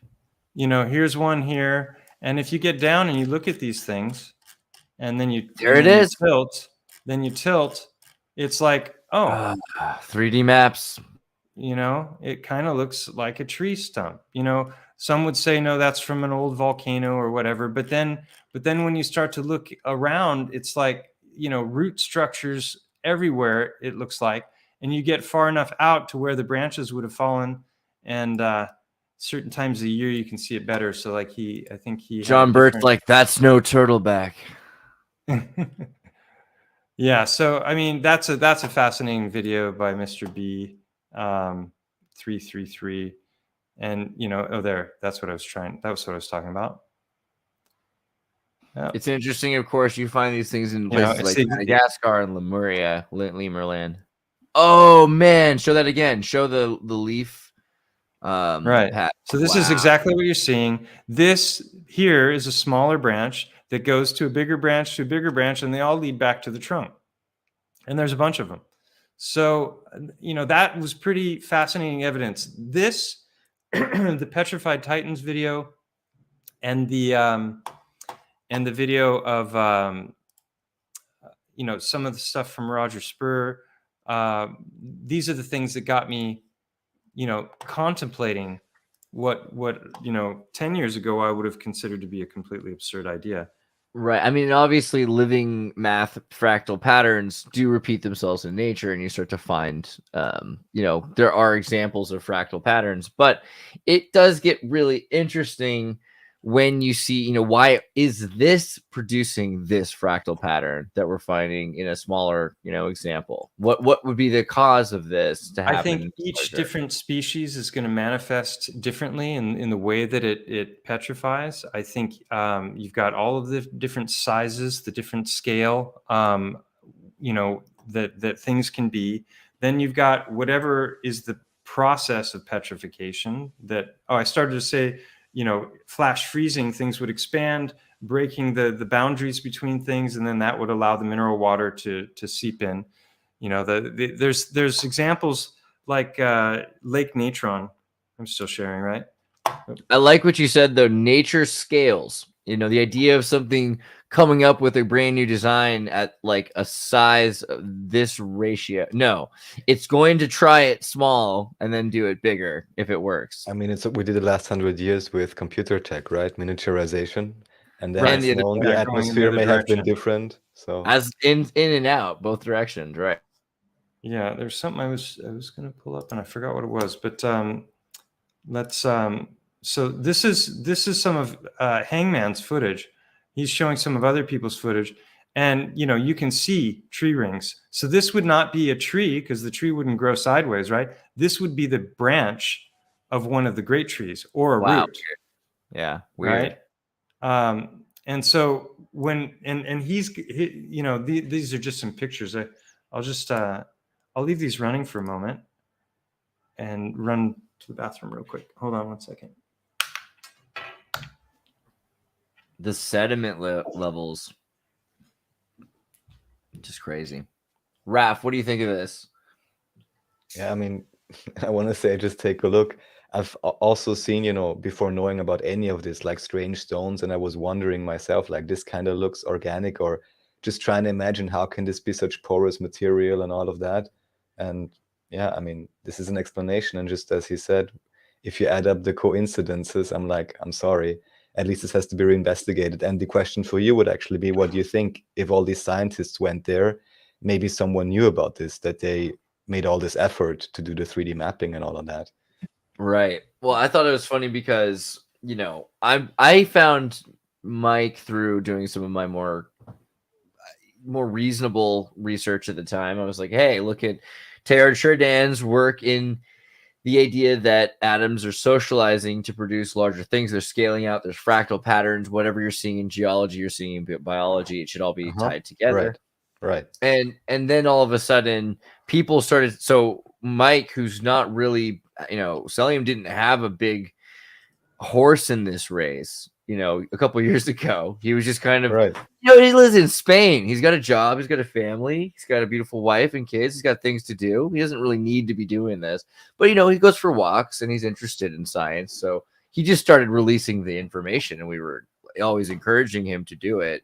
But he wasn't like, you have to believe that this is an elephant. There was never a big push or something like that. Of course, it comes from a very cautious mindset, which of course is the opposite of what, only gives more credence to the whole thing. Yeah. The opposite, of course, from the science community. This is crazy. You must believe that this is a rock. Right. Like, it got to the point where it was obsessive.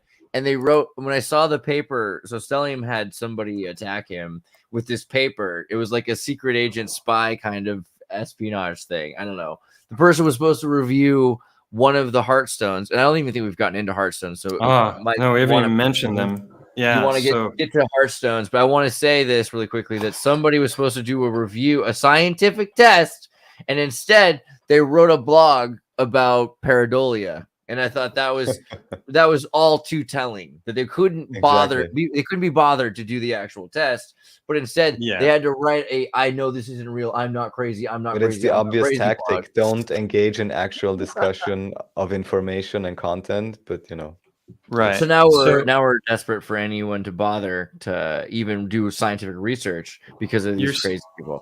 You're seeing my screen, right? My channel right now. Oh yeah. Okay, so I've sorted these by oldest first, so you can kind of see the progression. Because what you're talking about are what I'm calling the Heartstone petrified organs, the Heartstone phenomenon.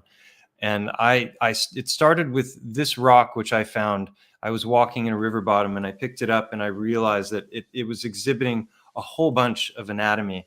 And now we get to the heart of the matter. We get to the heart of the matter. And this is when originally I thought it was mud fossils. So I even called it that. And even before I made this video, I sent a video of me rotating the rock in 360 degrees to Roger Spur, because as a chiropractor, I recognized the anatomy immediately when I saw this thing. Right. And so already standing there in the river after just a couple of moments, I realized that there was about 8 or 9 different anatomical correlations in this rock. Like this side, you're seeing the opening to the pulmonary arteries. This is the isthmus. There's a bump here and a bump here, which are the remains of the papillary muscles that open the valves. You've got the coronary artery, the coronary sulcus. This is, I show all this in detail. I'm not just making claims. I've got everything side by side with actual, anatomy. And I'm showing that this is the coronary sulcus. This is the fatty layering that sits between the left ventricle, the left atrium and the left ventricle. This is all the Latin terminology. Push T on your screen really quickly, the keyboard. Push T. T? Yeah. Oh, there you go. Makes it a little bigger. Good. Yeah. And it's interesting because I bought an endoscopic camera. I went in and I filmed inside the chambers, because this rock also has the chambers.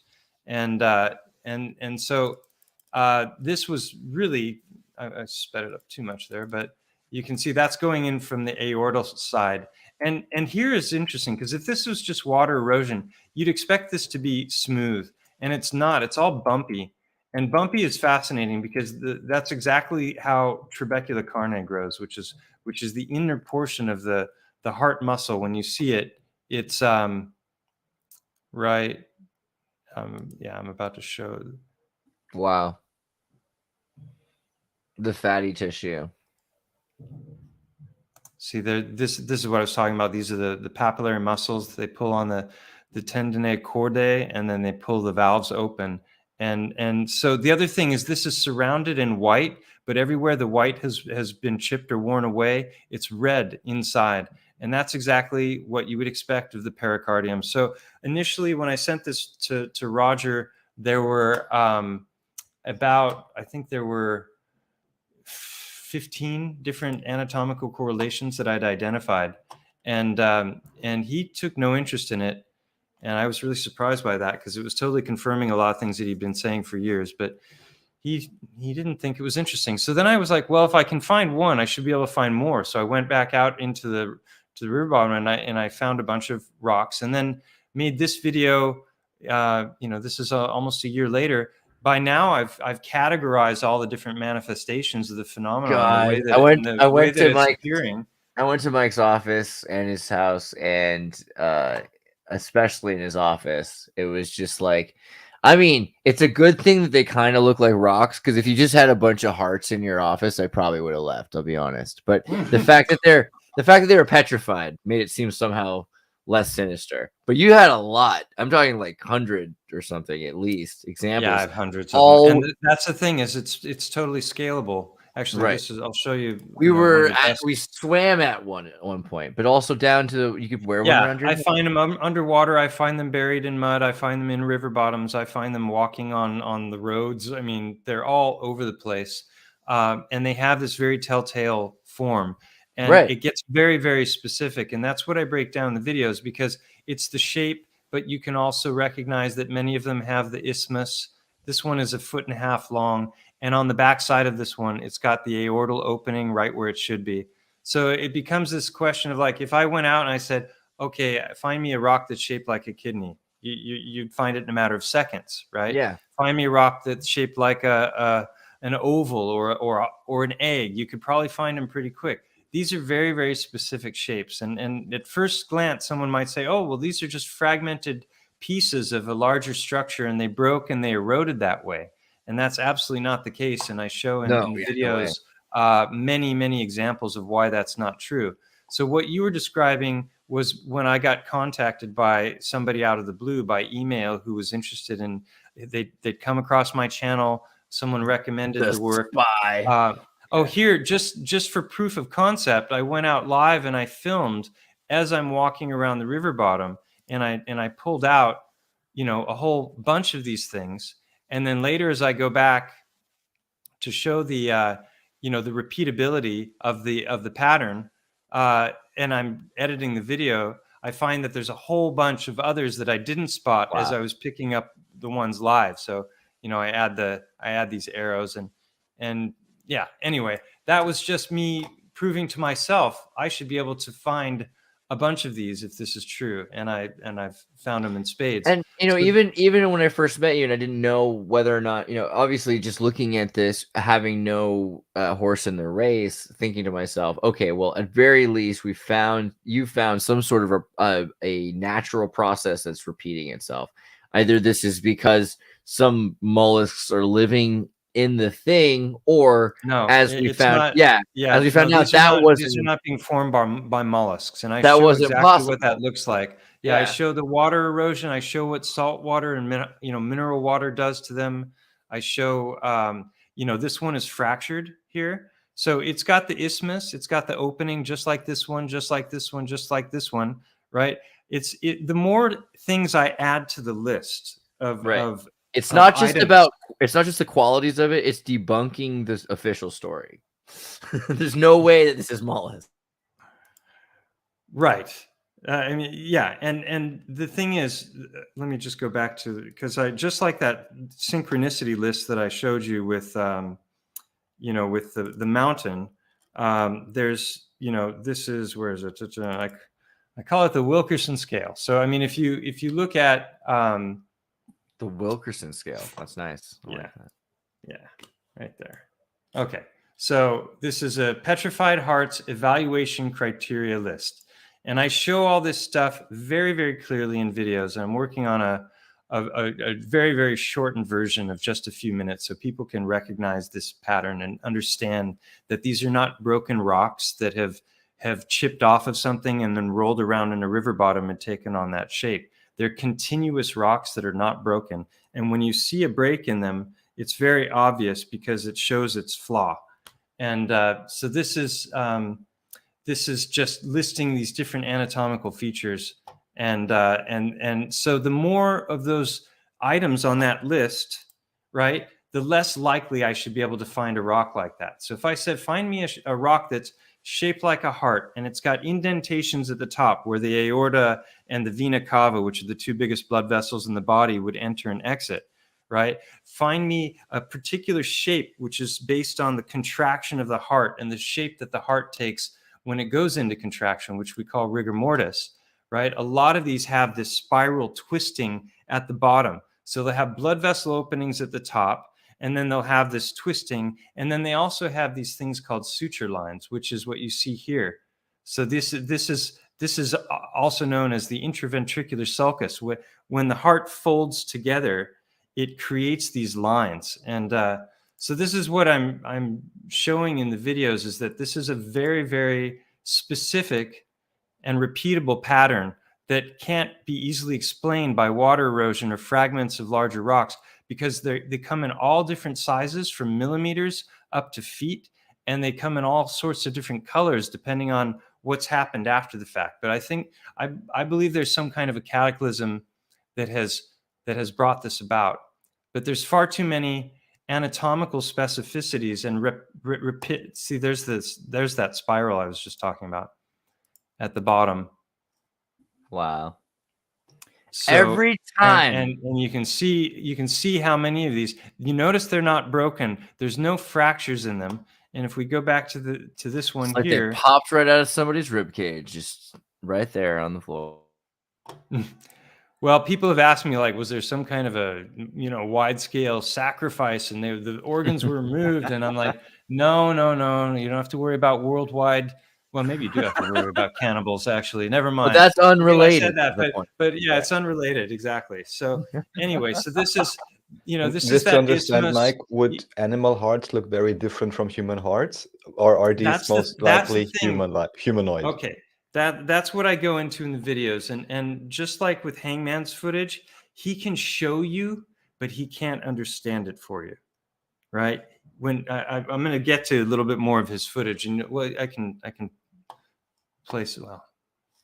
And going into this, I've actually seen this guy cut through a fossilized heart, and it's pretty crazy. I'm just saying. Yeah. Oh, yeah. just so people know what you're talking about. That's where is it? But yeah, I would recommend anybody who has a hard time believing this, just try to prove for a second the official narrative, and then take a day or a week to do that, and you'll realize you'll end up debunking the official narrative, which is exactly what happened to Darwin and anybody else. They're always, you just have to debunk the official story, which is the first step, and then you realize that the official story is more ridiculous than the truth, and then you go for the truth. Exactly. And not to say that we have a monopoly on truth either. Just that once you debunk the official narrative, then you're able to at least observe nature. How about that? So Pareidolia, right? Yeah. So here I went into the river bottom. I'll just skip straight to the end and show you, like, so I recognize this pattern, which I've shown. I've gone out and I've found it live.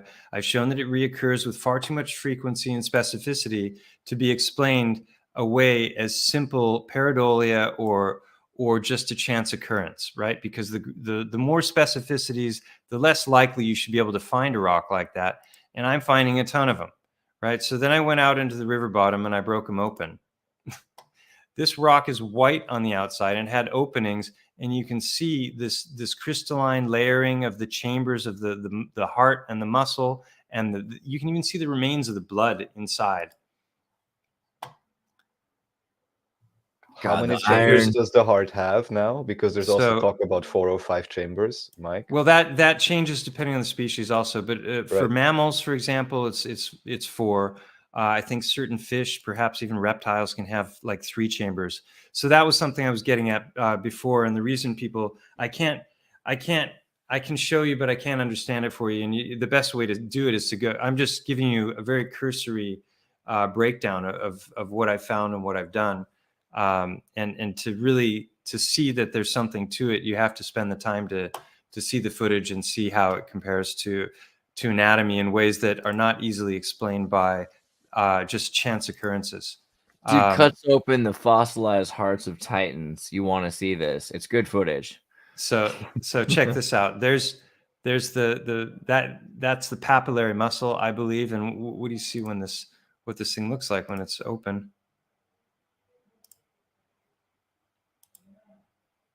Wouldn't you know it? Come on, where is it? You can't hear it right now, but so and also chambers, people imagine this space, but even if you take a still not a live heart but a fleshy heart and you slice it in half, the chambers are very tiny. So it's not like there should be big openings. So this is kind of what you would expect it to do if it was going to petrify, right? And then I'll just go to this last one here. There's that one. So this is all in one afternoon. I went out and I filmed all this, and I got these. So this video is called Broken Hearts Tell Tales. So that was one. That was another chapter. Then I discovered that the heart isn't what we think it is. Have we talked about that? Should I bring that up? Oh, yes, please. That's always a good one. This was a huge discovery for me. I knew nothing about. I went to chiropractic college. I studied a ton of anatomy. I knew the heart inside and out when I was, studying it for my tests. And so it wasn't until somebody saw one of my videos, they came in and they said, they made a comment first, the heart is not a rope. I mean, sorry, the heart is a rope. And I said, the heart is a rope. I said, okay, that's odd. And then later on, someone linked this, the helical heart, which is showing the works of this Spanish cardiologist who discovered that the heart fibers actually run spirally, and he theorized things about the heart, and he spent about 20 years dissecting hearts before he discovered the real nature of the heart. So skip ahead here. So if you look at how the heart contracts,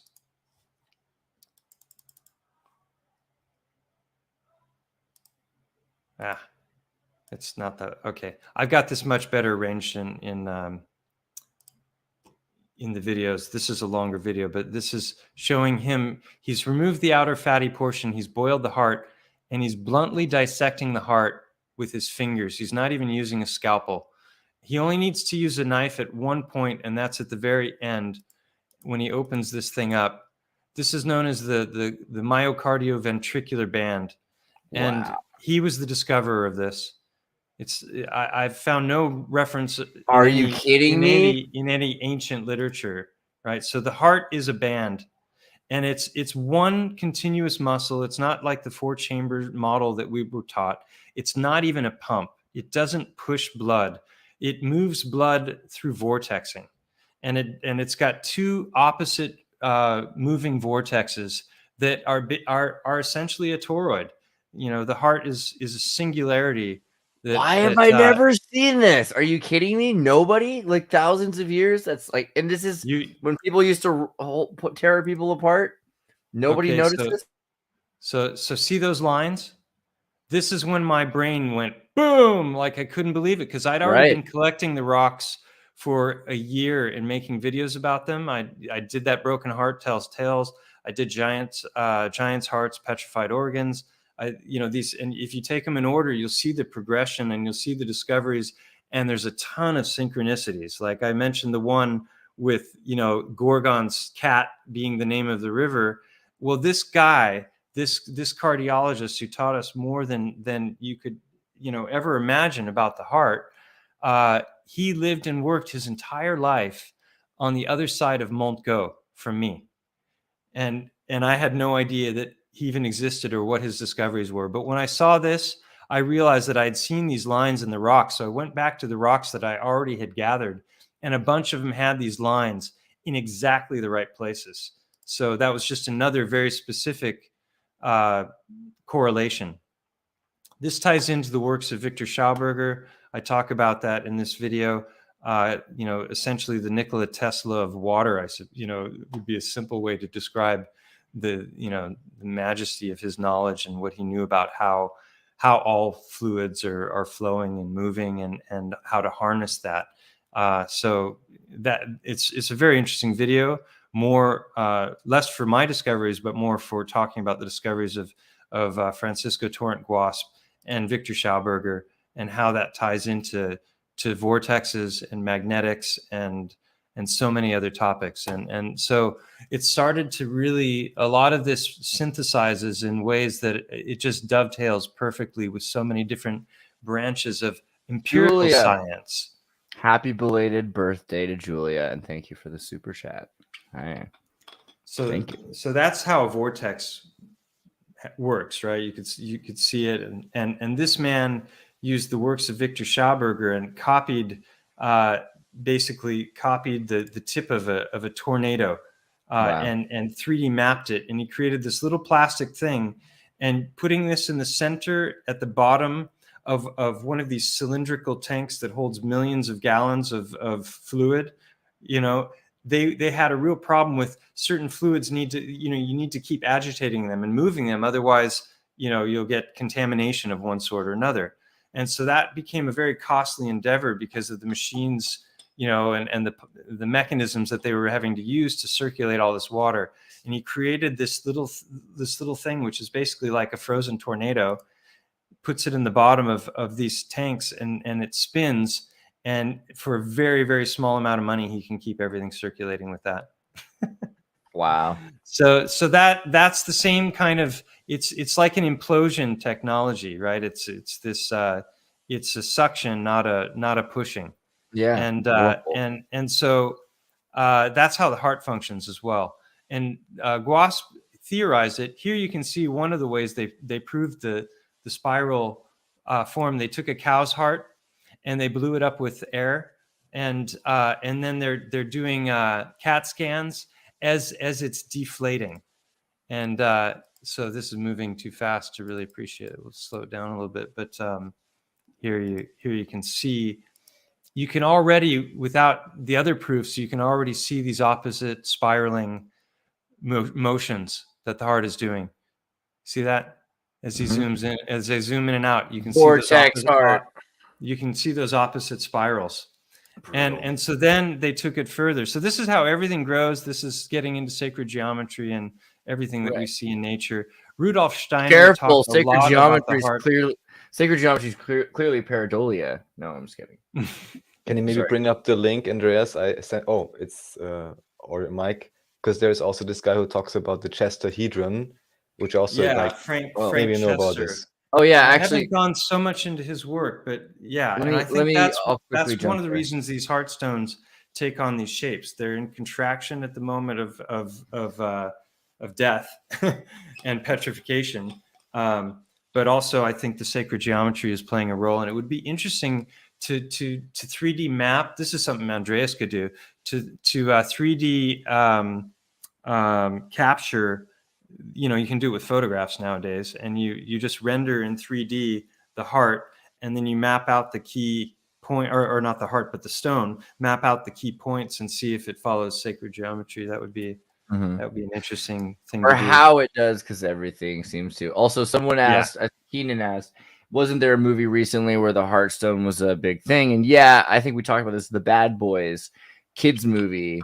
There's a serpent and a fox, and this little good guy, the guinea pig. He's the villain, and he's they have to prove that he's been he stole the Heartstone, which is this magical Heartstone from a Titan, and that he can power the civilization in the society. Something that, I mean, it's not as clear as Stellium's talk, but it's something that 6-year-olds can be engaged by. And of course, Attack on Titan. Yeah, right. Yeah. Well, there's a lot of references. Clash of the Titans. I saw that as a kid, the cheesy one in the 80s, which is, I still love it. And they did a remake, and then there's the Percy Jackson stuff. And, the whole subject comes up. You got Ents, in Lord of the Rings. You've got Avatar, the top grossing film of all time. And what's the whole, it's like, that world they're on. I think that they're just showing. You were talking about the vapor canopy before, and that archaics references, and that is probably what the world looked like before the pre-flood cataclysm. I think there's, even in mainstream geology, they tell us there's been something like 5 major dyings off, in the last, since the beginning of the Earth, and so I love how this guy looks like Terry Jones from Monty Python. Keep going. Yeah, So here he's saying he saw this. This is not MRI. This is an X-ray. I'm not sure how they did this exactly, but it's basically taking multiple X-rays during. I wouldn't want that kind of radiation, but there's a lot of pictures taken in order to get these shots. And this is sped up a bit, but he saw this, and he saw that there was a vortexual flow to the fluid. And that was when he started to have this aha moment that led to him discovering the myocardial-ventricular band, and also getting a more coherent model for how the heart actually works. And he likens it to a piston. And this goes into detail for how, when it contracts, it kind of does the opposite of what you would expect it to. And that's because of the form of the heart and because of how it's actually moving the blood. And here they use positronic emission. And there you can see the spirals in the way the two waves are going outward. This is sped up, but and then yeah, so that was kind of the final straw. They proved it there. And this is what I was talking about before, the way the let me address something that's kind of frustrating me. So Mostly Unconscious here says they were placed on timeout because I want this guy to credit Mud Fossil University, and then acts like you didn't. I've already mentioned him several times. You haven't mentioned it like a dozen times already. Go to Mud Fossil University, everyone in this chat, if you care about any of this, and start posting comments. Why has he never talked about any of my research? There's nobody out there who's done more to confirm his theories. Now, I've also discovered other things, and I have my own theories, and I've coined some of my own terms, because what he's saying doesn't explain what I'm finding. And what I'm finding is empirical, and I'm laying it down, and I claim to have a preponderance of evidence for these heart stones. And so that gets back to what you were talking about before. But the question is, if the guy had bothered to mention any of the things, like, so for a couple of years he's never mentioned my work, not on the Titan or the Heartstones. And I thought it was kind of funny because I was like, please God, be talking about Pierre Teilhard Chardin or somebody, not about people should be talking about Alan from Mud Flood Was Armageddon just as much as they talk about Roger. But Roger's there like a broken record, waving his DNA analyses and saying essentially the same thing in almost every video, year after year. You would think he would want to, collaborate with other people who are confirming the stuff that he's talking about in different ways empirically, but apparently no. And I've had lots of private conversations with him. The water is gone under that bridge, and I'm done, praising Roger, because I think it's very suspicious, all the things that he omits and doesn't talk about. He's also extremely close-minded when it comes to cosmology. He's totally, I don't know. Anyway, I don't want to talk about, but I'm sick and tired of people talking about Roger all the time. Exactly. Much respect to anybody who makes videos, but it's a different thing. Your theory is very different, and I wouldn't say that it's based on in any way, except for that you have gone and looked at his work and answered and debunked things about his work. So at least you've actually covered the content, which is what that's the thing. I've kind of lost interest in his content. I don't go to it. Once in a while, he did a Heartstone video about when was it? I don't know, a month or two ago. And I got in the comment section because I was a little irritated because it wasn't a very good video. He didn't really cover the subject very well at all. And I've spent a whole lot of time and a whole lot of videos talking about exactly that, that subject. And, that would have been a perfect time to at least give a shout out for, an A for effort or something. Yeah. He could say he doesn't agree with my findings. He doesn't agree with but he could applaud what's been done. He could say, hey, this guy's done a ton of work. Here I am with my friend Alex. We got a grinder out. We sawed them open and then polished them. And so here we'll just go to the last one. Here's this harp shape that I've talked about so much. I went out in 15 minutes. I got a dozen of these, and I brought them back to his place. Here's the creases, because the blood vessels can be open, they can be creases, they can be indentations, or they can be discolorations. It all depends on the heart and the state that it was in. But these creases are indicative of the blood vessel openings. You have the tapering in that is coming because of the contraction of the heart, and then we sliced it open, and you can't hear the sound, but I've talked about this faceting. This is the front side. There's 3 different facets typically that they have. It doesn't mean there's lines. They're not straight lines, but you can sense a faceting to it. And this ties into the chesterhedron thing as well. And then yeah, and a curved underside is another thing. So they'll either have a flattened back or they'll have a curved underside. We're not taught to recognize this because we're told it's impossible. This is a very, very easily repeatable phenomenon. And so then check this out. So the outer portion is white, and inside you can make out that there's red here. This side has been polished. I didn't polish the other side because I wanted people to see how it looks there. So there's your quartz crystal. That's consistent with that being either the opening of a chamber or a blood vessel. That's a heck of a lot of specificities in that one stone. I gathered those in a very brief amount of time. I've broken them open, I've sliced them open, and then now getting back to what you were talking about before. Oh wait, let me just finish this thread. So Every single one is just nuts. yeah, so you can see that there's a repeatability. This is from that helical hearts video, and I show that they have the suture lines that I discovered because of Torrent Guasp, who lives right here or lived in this neighborhood.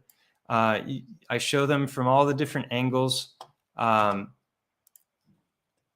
You've got, let's see, here's the channel again. This one was cool. That was sent in by a sub that saw them. Here's so that's the slicing video, and we'll get to that other big topic in a second that you were talking about. So these are the ones that I sent to this laboratory. So I got contacted by email, and you guys there? Yes. Indeed. Okay. Yeah, I mean, no disrespect to other people, much love to all people that try to create content, but just people need to try to get the information out. And I don't know, I watched your information slowly trickle into people's consciousness through floodgates, and it's just so frustrating because you've had a lot of this research for a while that people have just not been able to get access to. Yeah, can you see that one there? Yeah. All right. How specific is this? There's your suture, right? There's jump past it. Up here is your blood vessel openings. You've got this telltale heart shape. Now, a heart can be a big roundish blob like an elephant's heart, or it can be long and narrow like a giraffe's heart. And you've got all of these different shapes, and you've got all these different species. So this is one of more than a dozen rocks that I sent off to a laboratory in New Mexico after these people contacted me, and you can see it's very red inside, and these are your blood vessel openings, and it's the faceting front. You can see the white of the pericardium, and under it is red, and then I'm not sure if this one has it so much. There's your suture line where the folds of the heart come back together. So if we go back to that other helical hearts video, that's what I was showing here when he's so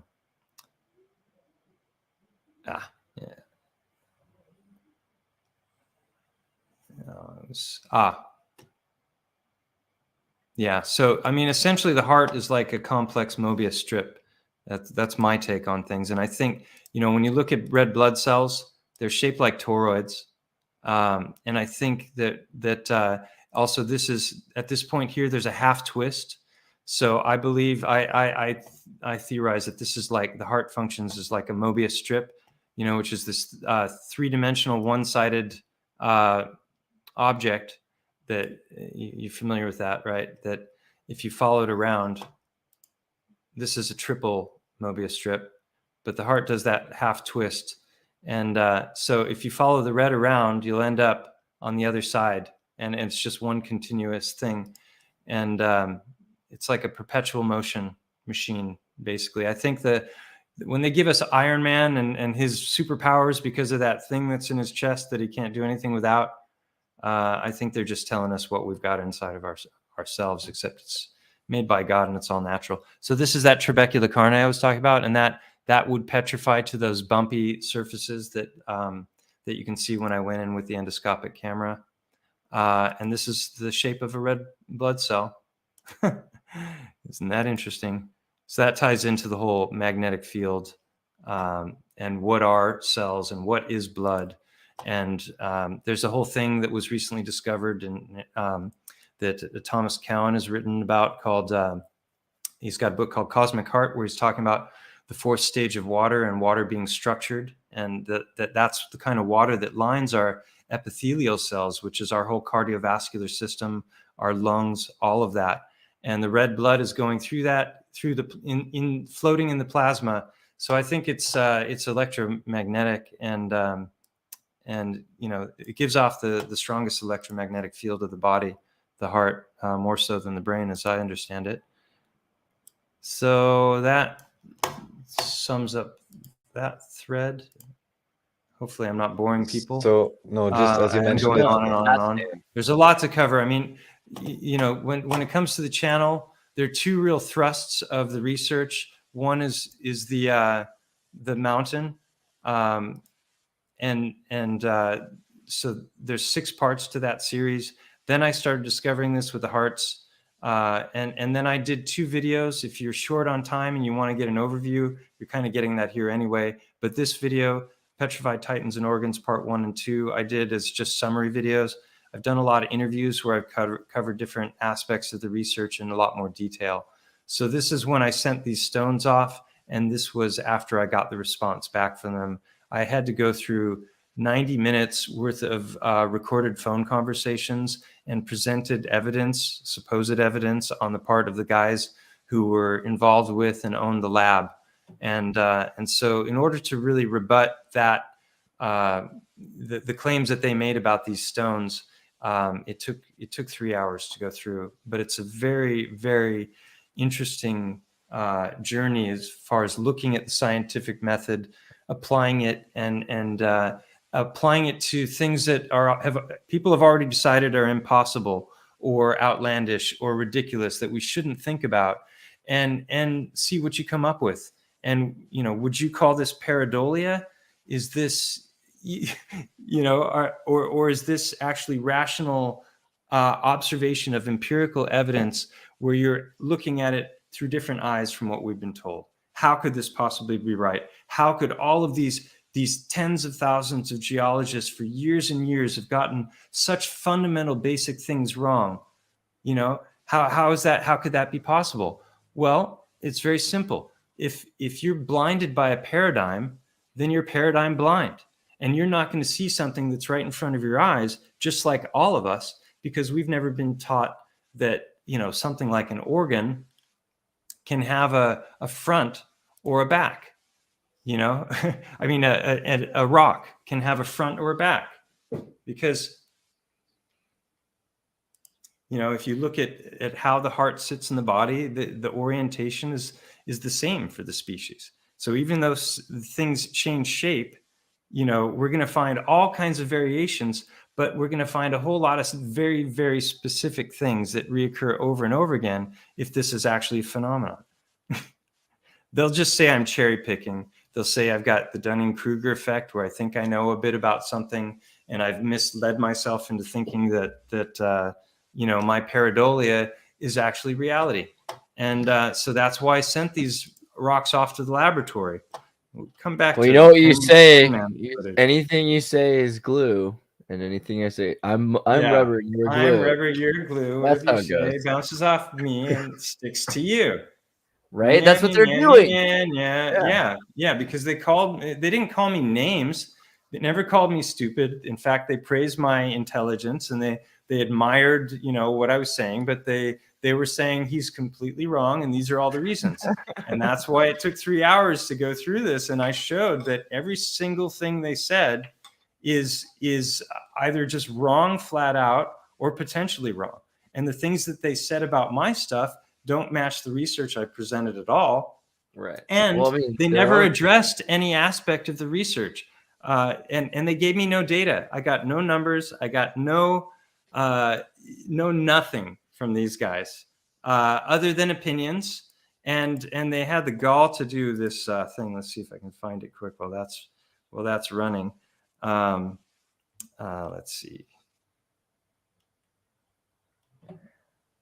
Mike, Go it's ahead, kind of chime in. sympathetic. You're being so hard on yourself, but I just want to say anybody looking at this with an open mind can clearly see there's at least a lot worth researching more. And when you then get these type of answers from supposed experts that don't even relate to your actual findings, I mean, you know what's up, right? I mean, I Right. hope everyone listening too, that at least there's something to look at. And anyone else, Yeah. disprove Do you it think yourself. maybe some information is being hidden from us, like big information? Yeah. Like Who founded your university? who Who might taught you this benefit? geology? Who bought the professorship? It's very simple. If they're mining titans and we don't even believe titans exist, who's going to know where to go looking for the really valuable stuff? Little things like that. And also here, Mike, what's your impression actually? Why did they expend so much money or research for this particular cave? Because you said it's an unusual type of detail they went into with the 3D mapping. And the censorship. Someone maybe knew about this and was Right. sending them. So yeah. So if you look here, this is small scale, and these are just as beautiful and detailed as the big ones. And I've gone in on a live stream. I got a 1000x microscope, and I get up right next to this, and I show that they look like fascia and flesh under a 1000x microscope.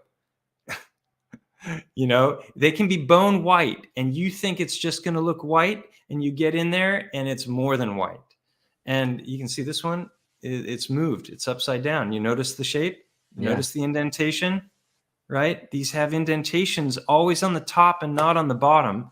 And even the small ones, many of them, if you look at them from the bottom, you can see the twisting.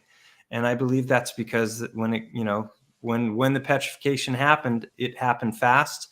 The rest of the body was destroyed in the process. Now, it's not just hearts. People ask me that question all the time. It's also kidneys. It's also, all of the different stones that the body creates, gallstones.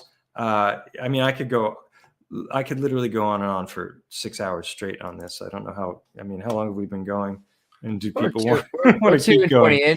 We can go a little bit. Let's go a little bit deeper, a little bit into the kidney thing, and then we can wherever you're comfortable. I'm going to do a video on kidneys, but so this is just laying out all of these rocks because I actually ended up meeting the son of Francisco Torrent Guasp, the cardiologist, because I was so blown away by the coincidence that there was this correlation between the discoveries I was making and what I learned about the heart, which absolutely blew my mind. And then that caused me to discover something I hadn't noticed in the stones that I'd already gathered. You can see it here. Here you can see the remains of the blood vessels in many of them. Those are fractal. That's not just water erosion. I show the differences between them. And it just goes on and on. So anyway, here's the one that's, look at this thing. Come on, tell me, people, if you're still along for this and you've been watching the whole thing and you're skeptical, look at this stone. How many coincidences before mathematically impossible? And that's a question I ask a lot in my videos, because there's two kinds of scientific evidence, right? There's scientific evidence. Look at that. There's your aortal opening. That has a chamber. By the way, I took 4 of these for CAT scans, and I had a cardiologist that was going to interpret them for me, who was totally, he was like totally open to what I was showing. And he's like, dude, I'm a cardiologist, and I see what you're seeing there. You're onto something. I don't know anything about geology, but this can't be chance. And I told you about the statistician. There's also a guy who reached out to me who his dog passed away, and he burned his dog on a pyre, and he built this pyre, and it was like 8 feet long, 6 feet tall, and 4 feet wide, of like the hardest oak. And this burns at an incredibly hot temperature.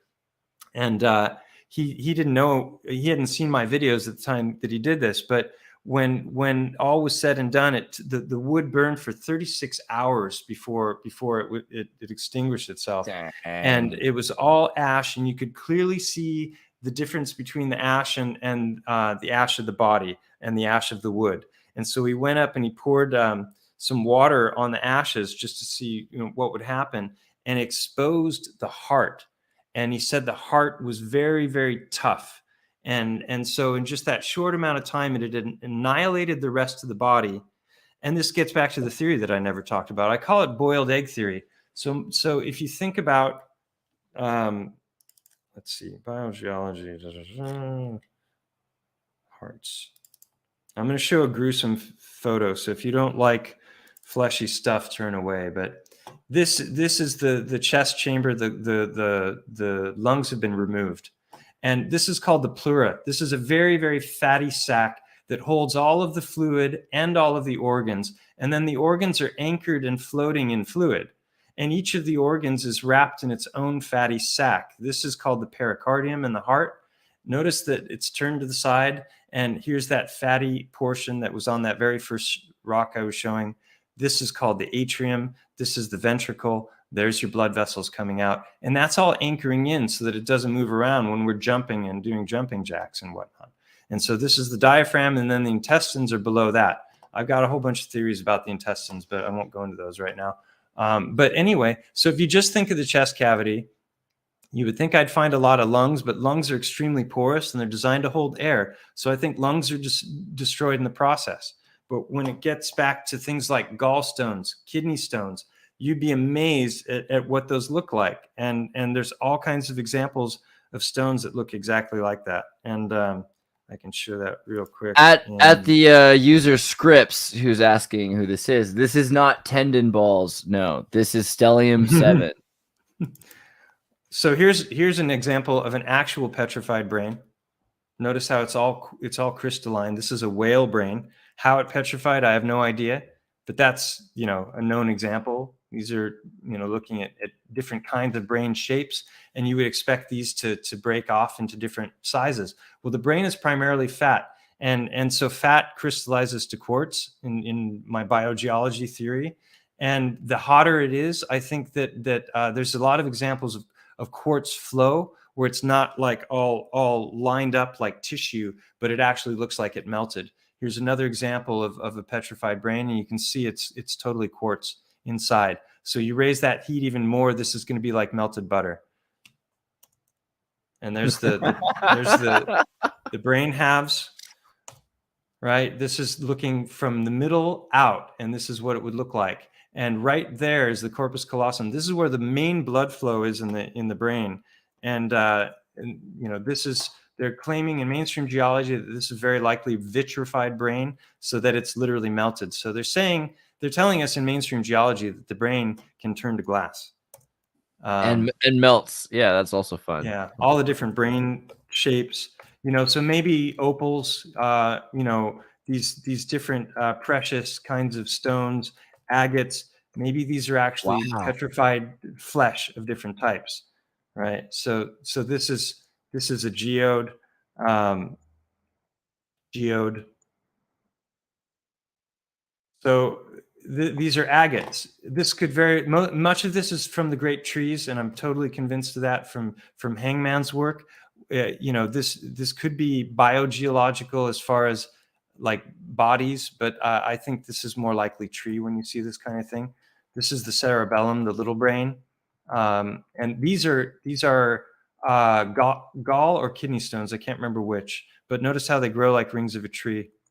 So and like a gallbladder can have a ton of those. These are actual stones that are produced by the body.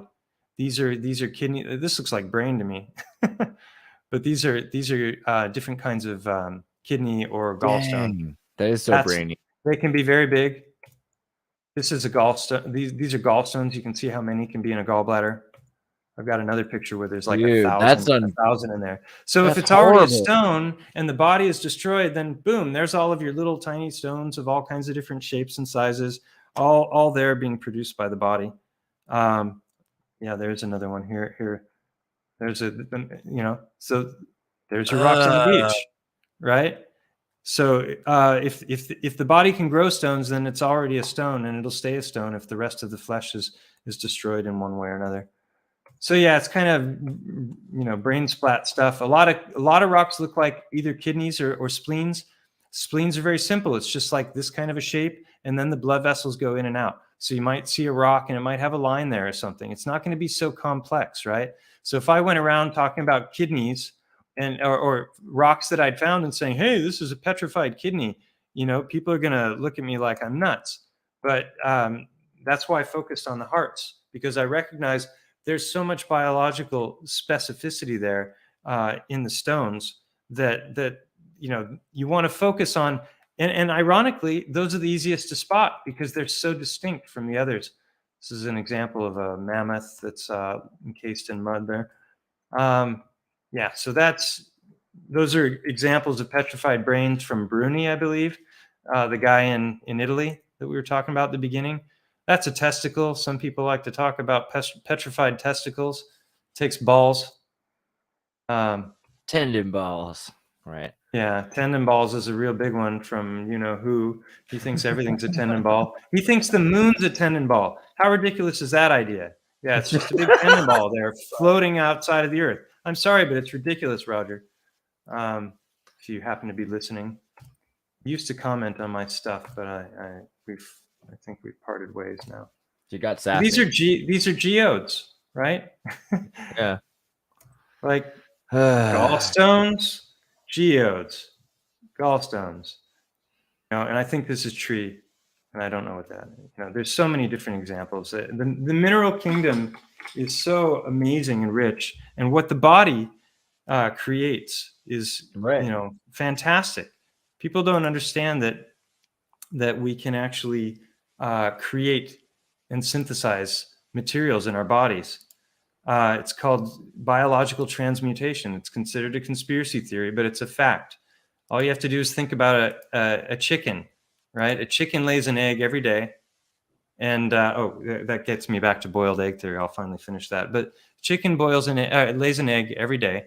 And the calcium that's in that shell is greater than the amount of calcium that is consumed by the chicken throughout the course of the day as it's eating its grain.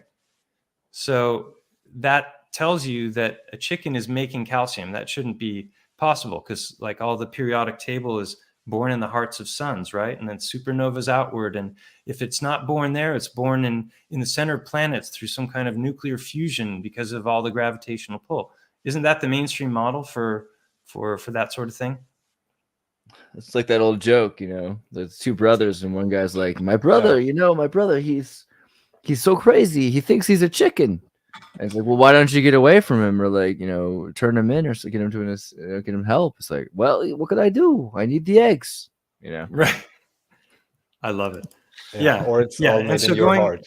So going back to this, now if you've been skeptical the whole time, ask yourself how far-fetched this theory really is, because we've got all kinds of examples of cataclysmic destruction around the world, whether it's flooding and high mineral content waters, like Mother Shipton's cave can start to petrify things in a matter of months because the mineral water is so hot. There's so many minerals in that water, it encases things and they start to harden and harden.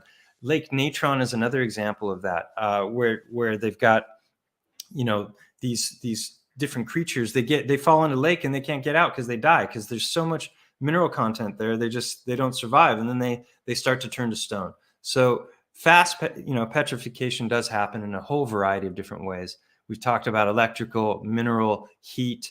This is my theory, boiled egg theory, when it comes to the organs. So the pleura is going to protect the heart from the outer portions, the muscle, the long bones are all going to be destroyed. If you think about what happens to bone inside of a crock pot, if it's a mud flood, that mud is hot. If it's a lava flow or whatever, it's gonna start to destroy the outer portions of the body. It's going to eat away at the muscle, for example. And then as it starts to heat up, the bones, the long bones, the pelvis, the arms, legs, the head, that's all going to become like bone broth, right? If you put bone into a crock pot with low heat and pressure, it's going to turn to sponge within hours, right? And then it turns to a gelatinous substance. If you keep it overnight, it turns to broth, right? You can drink bone in the end. So that's what would happen to the long bones. That's why I'm finding organs outside the body, because as that process is happening, I believe that it's causing this massive baking and boiling of the organs inside the pleura, inside the chest cavity. And boiled egg theory is just that. Think about what happens to an egg when it's in the heart, it's in the water. After 6 to 12 minutes, it's already hardening. And if you cook that egg more and more, it's just going to get harder and harder. So people are like, well, reproduce this, do this. And I'm like, that's not my area of expertise. Somebody else who's got chemistry background, and access to hearts, if they want to try and petrify something, go right ahead, but I'm not going to do it. I've been a vegetarian my whole life, and I'm not going to handle these. I have a friend who wants me to cut into him, and I'm not. I'll watch him do it, but I'm not doing it. All right. So I think, and the blood vessels, these are hollow, so these are going to get destroyed as well. And so the heart either hardens all the way to stone or on its way to stone, and then the peramineralization process or mud flood or whatever completes the process. That's boiled egg theory in a nutshell, tied into bone broth theory. And then if you think about this is that, look at this here. See that? Look at that. That's very specific. Right here is your coronary sulcus. The coronary artery, that's the one everyone, usually dies of when the heart goes in, a heart attack, because that one gets blocked, because that's the artery that supplies the heart. So then the heart asphyxiates, right? Because of the blockage in the coronary artery, and the heart is sending the blood to the rest. So that is your coronary sulcus. There it is again. And then on the back side, so you have the coronary artery, you have on the back side, you have the aorta, you have the two here, you have the trabecular carne, you have the isthmus. I mean, it's literally 25 anatomical correlations. So freaking uncanny. What are the odds, right? Yeah. There's your aorta and how many? And there's your vena cava. There's another one. And here you can see how clear the pericardium is, and this is actually crystalline. This is quartz, right? You don't see that it's quartz on the other side, but you really can see it here with the naked eye. And I've gone in with microscopes and looked at these, and this is where the insertions would have attached it to the body. I mean, it's crazy how many of these are ejected. So why do you think that? Do you find like rib cages or anything like that around these, or why is it so often? I think the ribs probably are disintegrated as well, and when if you think about if the intestines were to petrify, that would explain a whole lot of rock that doesn't make any sense whatsoever, right? You have these whole swaths of like, what the hell happened here? How could that be that way? That doesn't make any sense with metamorphic rock or sedimentary layering, but it sure might make sense if you think about it originally as a. You ever see a whale? You ever see a whale on the lab? They came back and said they don't resemble hearts in any way. They did a little survey. This was you want to see the scientific evidence I got? I've got to pull it up. Have you ever seen a whale on the beach dead and explode? You know what I'm talking about? I've heard of this. I haven't witnessed it. So I haven't seen pictures, and I don't really want to. Oh, that's too bad, because I could show you some nuts stuff. No, go ahead. Yeah, I can handle it. Yeah. Now remember, I'm well aware of what That's a whale exploding. That's a whale exploding right now. Yeah, and that's what happens. I wonder what Roger Spur would think of this one, for example. If you open a whale, they have to often do this when they're beached, because they start to ferment and then they explode otherwise, and then there'll be giant chunks of whale that shoot everywhere. So they'll even sometimes just blow up a whale. But if you just pop it open, it'll explode into your face like horrible. So the idea, here's a exploding whale, right?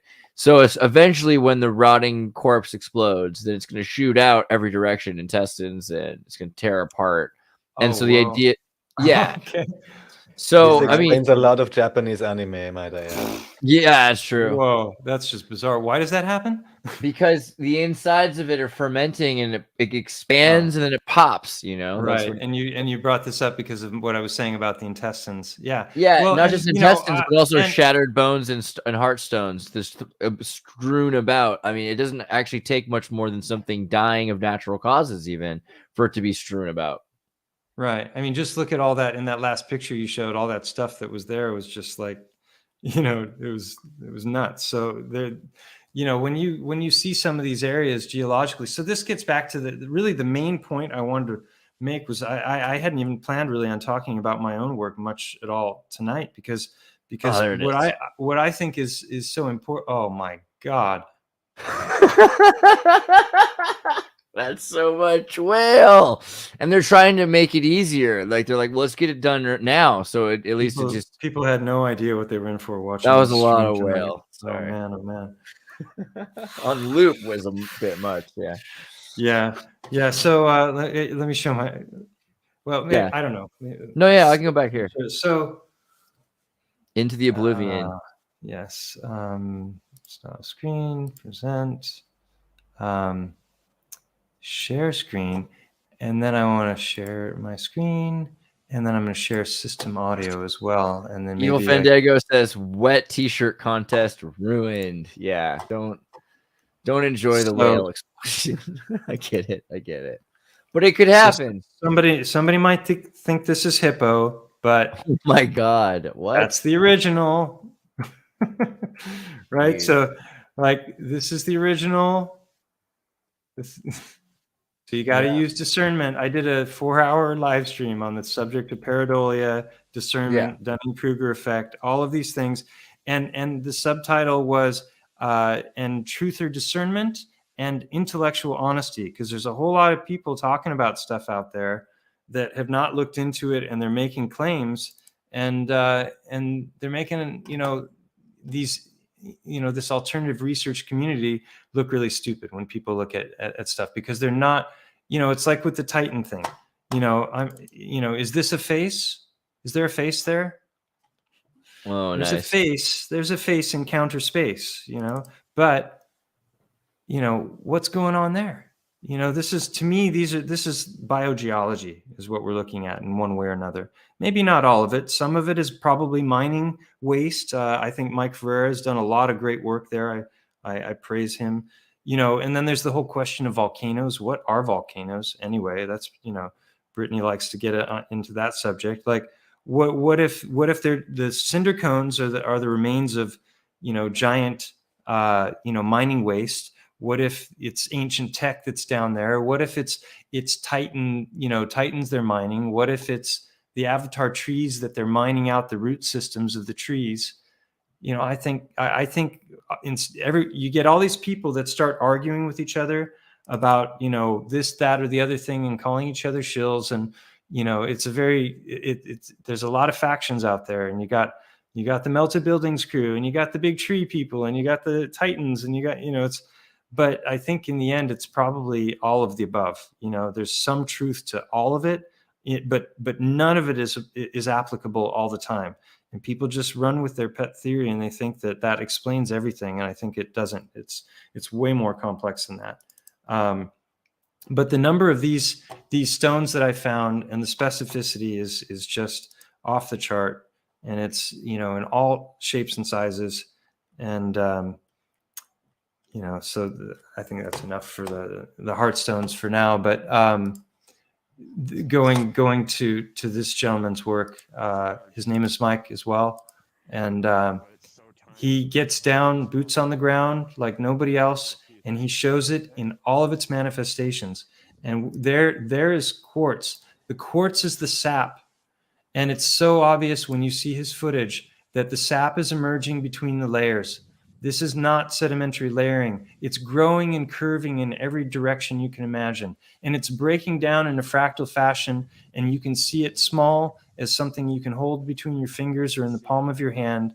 And you can see it up like that chunk there is the size of a city building, right? And it's all consistent, and it all matches every aspect of the trees. This is undeniable proof when you see it for what it is. And he's got hundreds of hours of footage. And this is not even, this is just a little bit of it, and you can see the grain in it right there. You can see the color of the wood is still present oftentimes, and it breaks when it's big like this. It breaks in all the different sizes. And look at this. This is these layers like pages of a book, and just filled with quartz. That is your sap. And the sap can be any color. It can be bone white. See the grain? That's stone. It's wood. It's petrified wood. And he shows it in every way you can possibly imagine. And if you watch 10 or 20 hours of his footage, and you go in as the biggest skeptic, You come back to me and tell me after that footage that you don't think that this is giant tree, and I'd be surprised. Professor Dave, on the other hand, he would know his head from his rear end. Eugenie posted the link also for Hangman 1128, also named Mike. Yeah, so thank you. I think it's the most, to me, it's the most important channel on YouTube right now.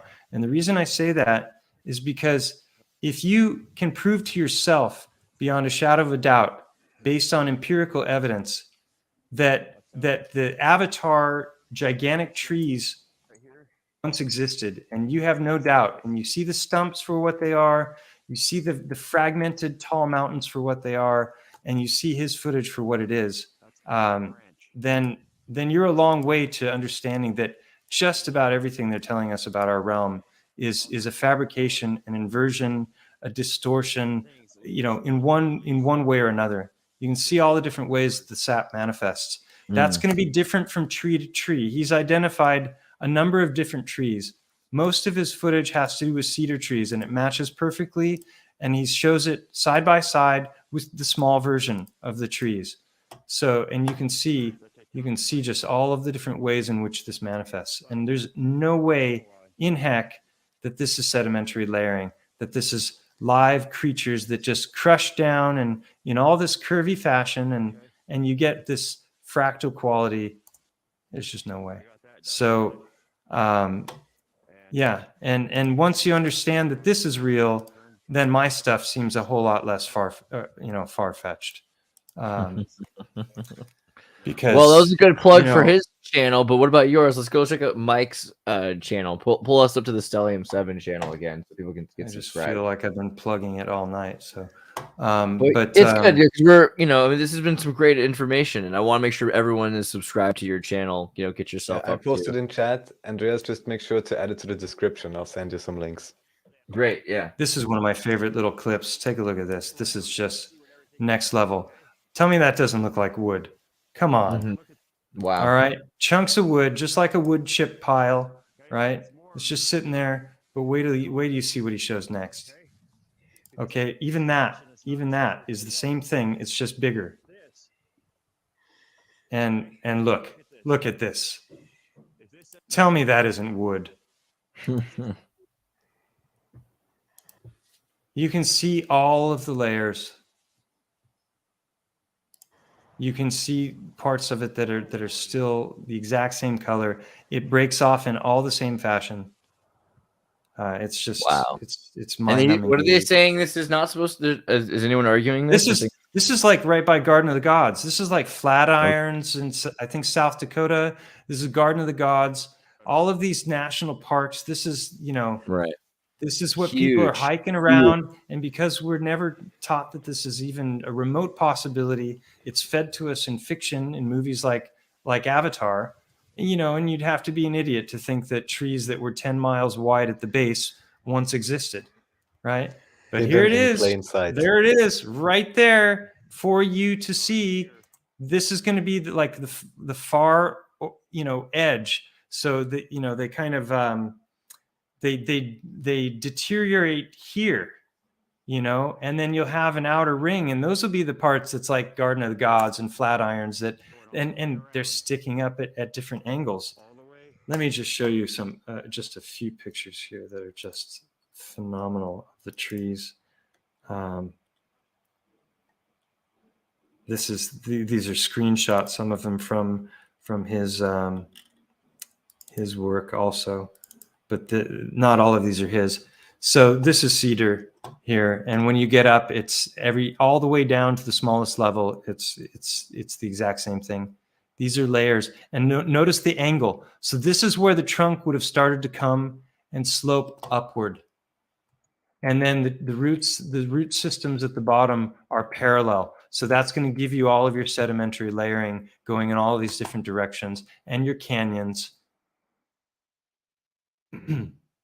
So, tell me that if that doesn't look like wood to you, what about this? So this is amazing, the splintering thing. So we've seen these ones that look like they're cut right across, and some of these other ones that look like they're snapped and we've seen how that can happen to trees from volcanoes. Exactly. So that involved like what kind of force would snap something that big? Right? Yeah. Right? And snap it A like a lot. toothpick, right? We see the same thing when you look at Mount St. Helens. You see all these tree stumps, all different sizes, looking exactly the same thing. And they're just, fragmented, broken pieces of what they once were. Here you see the lines of sap, right? They're going with the grains of the wood. So the sap is transporting nutrients throughout the whole system, right? It's the blood of the tree. Tell me that isn't wood. Brutal. Come on. All right. This is now here you see this is all part of the same piece, and this would go around in a ring in one direction or the other, right? And loop back around. And maybe most of it is gone, and this is all that remains. Like he's got some amazing footage on the ground. These are the flat irons. And he might not agree with everything I said, and I don't mean to misrepresent his work in any way. If I have nothing but praise for it.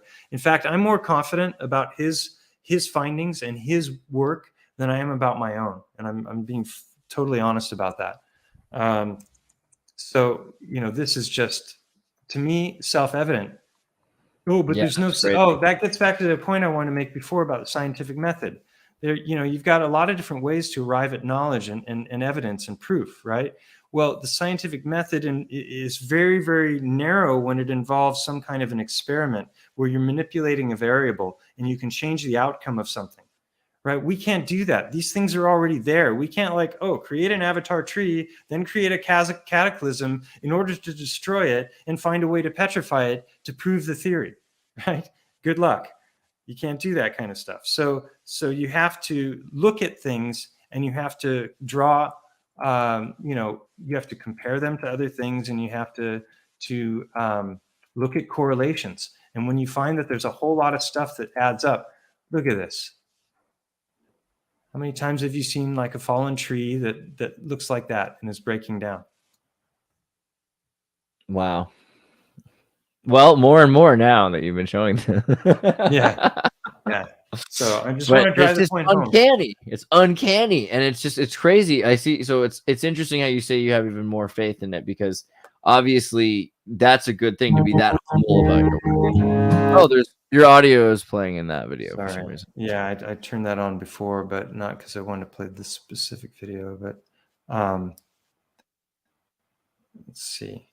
Yeah, so I've shown that. And I mean, he's got, like I said, hundreds of hours of footage, but he's got some great short videos. This one is Garden of the Gods. This is what we were just talking about. And, he's showing all the different ways in which the grain breaks down. He's showing you the different scale.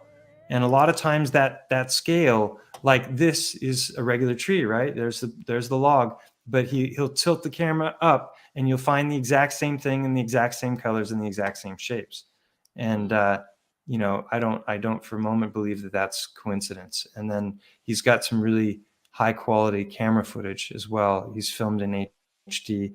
So right now we're streaming, so it's 720p. This is why I encourage you to go to his channel, because at HD you can see the grain and the detail. It comes to life, and every different way in which the tree manifests, you can find examples of that in.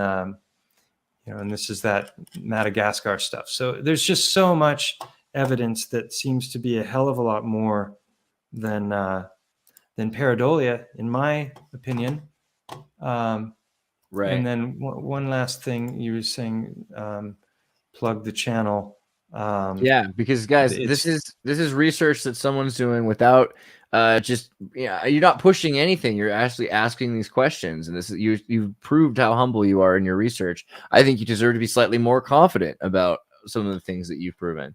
Well, I do suffer from Dunning-Kruger effect in the sense that I've never studied geology formally. I'm not even interested in studying it so much, because I'm if there's any truth to what I've shown, then major portions of geology are wrong. So I'm more interested in going in the direction of physics and learning from other people who, I've got a couple interviews with a PhD in molecular chemistry, Lenny Time, on my channel, and he's totally on board with this, and he's talking about different ways in which this could happen, but he's looking at it on a atomic level and a physics level that I can't even begin to do because I have no training in that. So So yeah, I've Dunning But Kruger definitely. I do know some geologists, and they are more and more interested in your work, and have already, there's always been an interest in the idea of Chardinian noospheric geobioscience, that there's some sort of a relationship there already. So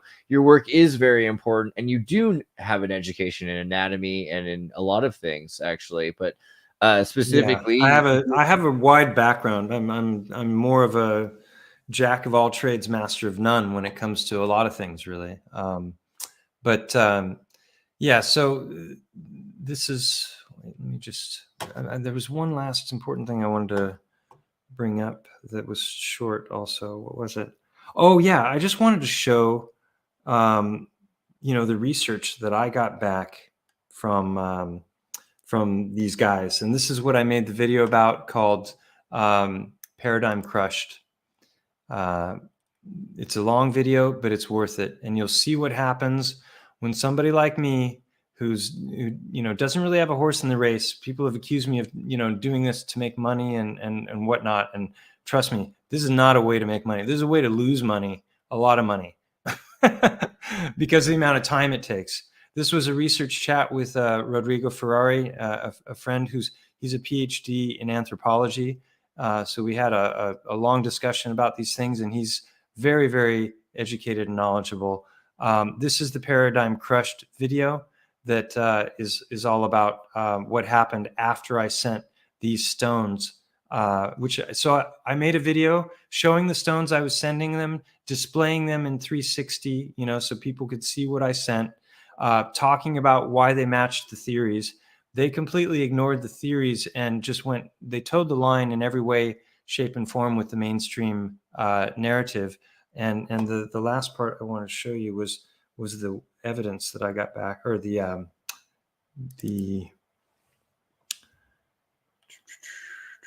let's see. No, it's not that one.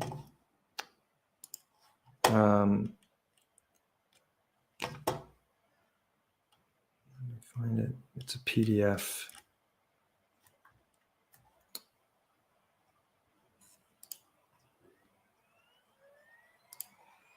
Sorry. Can't find it. I don't get this. I want to understand. Andrelphus, which is a cool name because it's like half Andreas and half dolphin, says he's the spirit of sacred geometry and peacocks. Whom? Maybe I missed. Andrelphus. Andrelphus. Yeah. So this was the.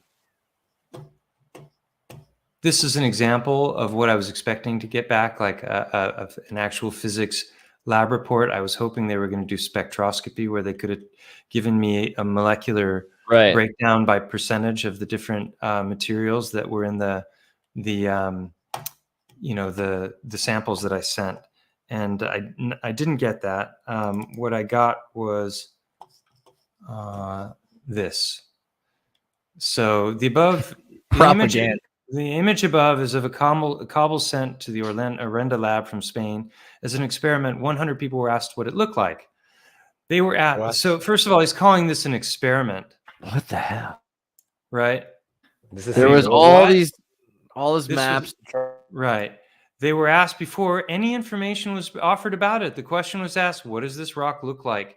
Or what does it remind you of? Now, keep in mind, this is a highly reputable lab, and I go into his background and what he's known for. And I get this. It looks like a skull. Okay, maybe. It looks like a rock. Okay, that's the majority. It looks like a cloud. It looks like a smiling turtle head. Now, that's very specific, right? A smiling turtle head? 8 people are going to come up with that one? Bullshit. But even just giving this as an answer option shows that they just try to discredit whatever you're doing there. I mean, what is this? Ghosts?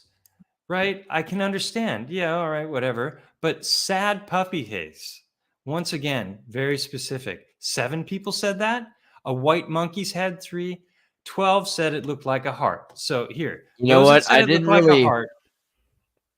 I didn't analyze this deep enough, but the more I read it, the more it seems like Shakespearean. Eye of newt, toe of sad puppy face, white monkey's head. These are some pretty weird symbology that they've chosen. This is kind of interesting too. People who are familiar with that number.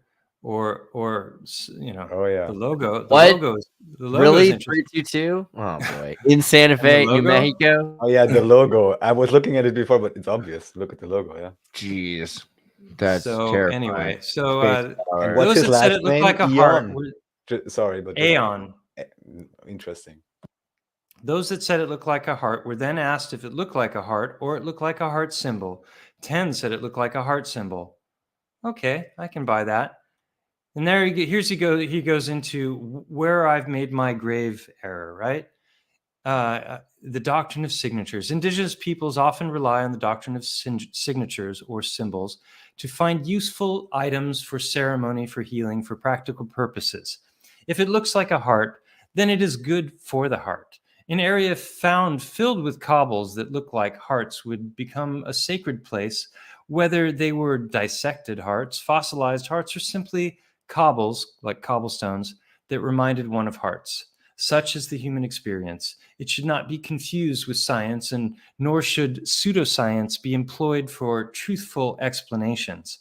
All human experience should be honored, and a reasonable acceptance should follow. But even so, people should be able to discern reasonable and scientific explanations from all others. I'm surprised it didn't crash you in a bus or a plane crash or something. I mean, like that. I mean, the Hey, way that they just Please don't blacklisted give me you. any ideas. Oh my god. Yeah, well, I mean, the eye and the ear have been blocked out. The channel grew to 17,000 really, really quickly, and then it's taken like 2.5 years, despite a ton of content, to get another 2,000 or 3,000 subs. So maybe maybe they just rendered me insignificant, or. But I'm telling you, it's a great video to watch, and everything's backed up to Odyssey. Some things are on Rumble, some things are on BitChute. But download this stuff because this is empirical evidence that you can look at and you can follow yourself. Download Hangman stuff. Put up mirrors. You're welcome to mirror any of my videos if you like. I'm perfectly okay with that. And I just want to talk about something because I've been mocked. You can go. Simon Dan did a video on me as well, and that was seen by 250,000 people. And boy, did I get a lot of nasty comments from that one. And you should see how they addressed my evidence and whether they addressed any of it or if they just parroted mainstream narratives and casted insults in my direction. What did you say, Andreas? Oh, I just wanted to see the paper you sent in to the Aeon guy. Like again, just so people can see. I didn't send a paper. I sent I just sent the rocks. And I sent a little, thank you letter for doing it. I was looking at the graphs over there, and I was thinking that they were, in the video, the Paradigm Crush video, I show all of the correspondence. Everything's dated, all of the times, all of the evidence. I show every single thing that they're talking about. I'm showing it live as they're talking about different terms. You don't have to know about geology to understand what happened when it came to how everything went down. You really don't. You don't have to be an expert. I'm not saying I'm right about my conclusions, but if you look at how they dealt with the stuff and how it went down and the kind of information and data I got back, you ask yourself if they were honoring this, if they addressed any aspect of how I was honoring this and the different data that I had presented and the findings, they didn't address any of them. So I made observations. I thought of interesting questions. I formulated a hypothesis. I developed testable predictions. I went out into the field. I found out that it was very repeatable. I broke them open. I sliced them. I polished them. I used microscopes on them. I sent them to a laboratory. I mean, this is all after developing predictions. And then here's another thing. I call it proof of concept when it comes to the Heartstone thing. I've found rocks that I've seen only a portion of the rock, and I've recognized a shape, and I've predicted the way the rest of the rock was going to look, and then I've pulled the rock out, and it looks that way. Right? I shouldn't be able to predict with a lot of specificity. Further, we've climbed into rocks that you predicted, and we should be dead if it wasn't the actual cavity, Right. I'm not sure what you mean by that. Why would I be dead? Oh, I mean, well, it's just theoretically, like as we were climbing into an eye socket of a giant Titan and yeah, we'd finding be our crushed way. by the eyelid. He'd be like a gnat going into your eye. He'd be like rubbing us out, going, "Damn it, another one of those things." And you were saying, hey, in this small space here, theoretically, if it was a giant Titan, or some sort of an animal that had like a chest cavity or some sort of a sinus cavity that you could go into, then there would be space there. But otherwise, if it were just a regular mountain, most likely we would just get stuck somewhere. And but luckily, here we are, cavity. So refine, alter, expand, or reject your hypothesis, right? This is a crucial part because this is a feedback loop until you're able to gather predictions that allow you to develop general theories, and it becomes predictable and it's consistent with what you're finding in nature. It's based on empirical evidence, not mathematical formulas, and not theoretical musings about hundreds of millions of years. So anyway. It's well worth the time from a education standpoint. For my degree, just to show one last thing, because you compare Frank Aon's report to this is what a lab report should look like, and I showed that, and then I'll go back to my master's thesis. Who made this other report? Just to be clear on that. It's just a random sample. I searched for PDF file sample laboratory report, and I got that. And he basically sent you funny, back a that's exactly what I was statement. expecting, right? But he sent you back this philosophical statement. Like I mean, that's it's so obvious. Right. Yeah. And let me just show one last thing to contrast, because people who might be thinking I'm off my rocker and these are stupid ideas and I've wasted a whole lot of time to try and convince people of something that is just a harebrained idea. They need to review the evidence. They need to see what I've said. They need to realize that I've already addressed in my own videos from the very first video all of these different criticisms that have been levied against me and why I don't think they're accurate. And those arguments have not been addressed. And that's what you would call steel manning instead of straw manning, where you take the weakest argument, you attack that to make it look stupid, then you mock it, and then you hand wave dismiss it as irrelevant, and why should we bother to even think about it? As opposed to the opposite, which is you actually go into the data and you debunk it by showing how it's incorrect what's being said is, the case. So I'm not sure if I said that very eloquently, but you get the idea. And absolutely. And I'm just going to go to one thing here, which is, here we go. This was my master's thesis, and it's in Swedish. I went to college for chiropractic in Sweden. Spinal manipulation technique and its effects on visceral disease. Very complicated subject that we wish we hadn't picked afterwards. But this was a 40-page document.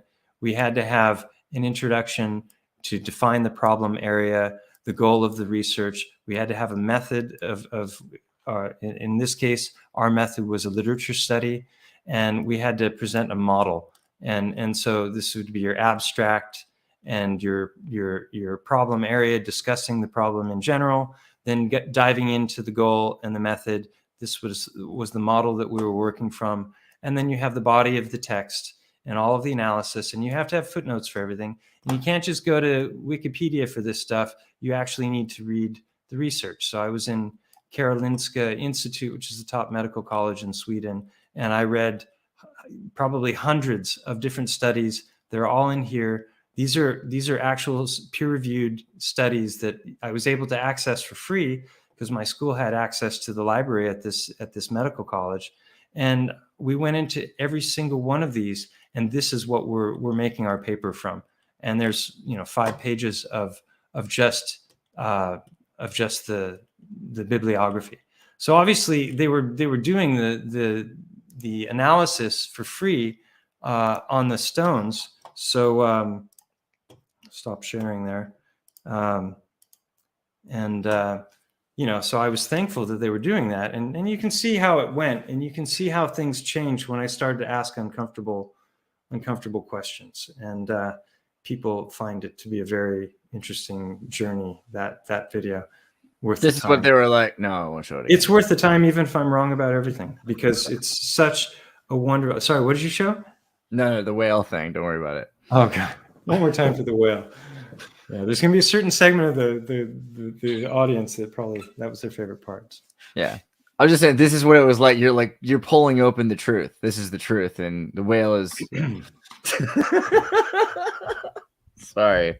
Anyway, so David Weiss said he thought it was more disruptive than flat Earth, and he said on a couple different occasions that like first video he watched and he was just like, nah, but well, maybe, and then it took a while before he got to the second video. And on the second one, he was like, what? And on the third one with the ear, he was just like, no way. And then by the time he got to the fourth one, it was game over. And he sent me messages on more than one occasion where it's just like, I hate you. You forever altered my my view of the world. I'm like, well, join the club, Yeah, you're right. one to talk, Mr. King of the Flat Smackers, it's like. Well, it's useful to look at organs, and like you brought a really unique and important amount of science to the human body, to anatomy, to geology. I think that was something that was lacking. Some people, in respect to other YouTubers who are working on this to an extent, trying to talk about anatomy, but I don't think they had quite the depth in anatomy that you did. So it really helped to bring so many pieces of evidence, so many different cited observances that could really build up to the point that, like we've said, how many coincidences until it's impossible to be. It has to be. Finally, thank you. That's like the main point. Getting back to these different approaches, right? If you don't have a variable that you can manipulate in an experiment, a scientific experiment where you analyze data after the fact, we're all just we're not blind. We can look around us. We have our experience of the repetition of things and what things look like. And so you can actually do a lot by observing nature. And that was Victor Schauberger's whole point was observe and emulate nature, observe and copy nature. That's how you learn. That's exactly what Torrent Guasp did with the heart, right? He made the biggest discovery in the history of medicine. It took his colleagues 25 years before they acknowledged his contribution, right? And it's still not fully integrated into the curriculum of the even heart surgeons. Some of them are going through the entire school and maybe they've heard reference to it, but this changes everything about heart function. And in that video, Helical Heart, there's a guy named Gerald Buckberg, who was a famous cardiologist, who was really the discoverer of Torrent Guasp, because he was an international cardiologist who recognized the truth of what he was being shown and started to share it with the world. And that let the genie out of the bottle. Well, the genie's been out of the bottle for 20 years or more, and it's still not integrated. Our school books, when school kids, they should be taught about this. This ties into magnetics, into physics, it integrates everything. The knowledge of the heart is the most important, bit of all, and the trees, and it's like, even if I'm wrong about everything I presented, those two things are not wrong. and they change everything we understand about the nature of our reality. So, sorry, man, talk about a rant. No, it's crazy though. It's amazing. So many of these things that we've been taking for granted, and that there are still people that are educated with 100-year-old or 50-year-old or the old ways, whatever was being taught by the Rockefeller, McGraw-Hill school books in the 1950s, or whatever has been acceptable since the military conquest of West Germany, whatever, all the same nonsense that they get stuck on, even though more of this data is out there, it's just hidden from people. And then so many people are told when they're researching to be humble, to question themselves, to and which is good, because look at you, not just believing in everything that you see and testing all things, but maybe then it makes you less cocky about it, so less people hear about it for a while.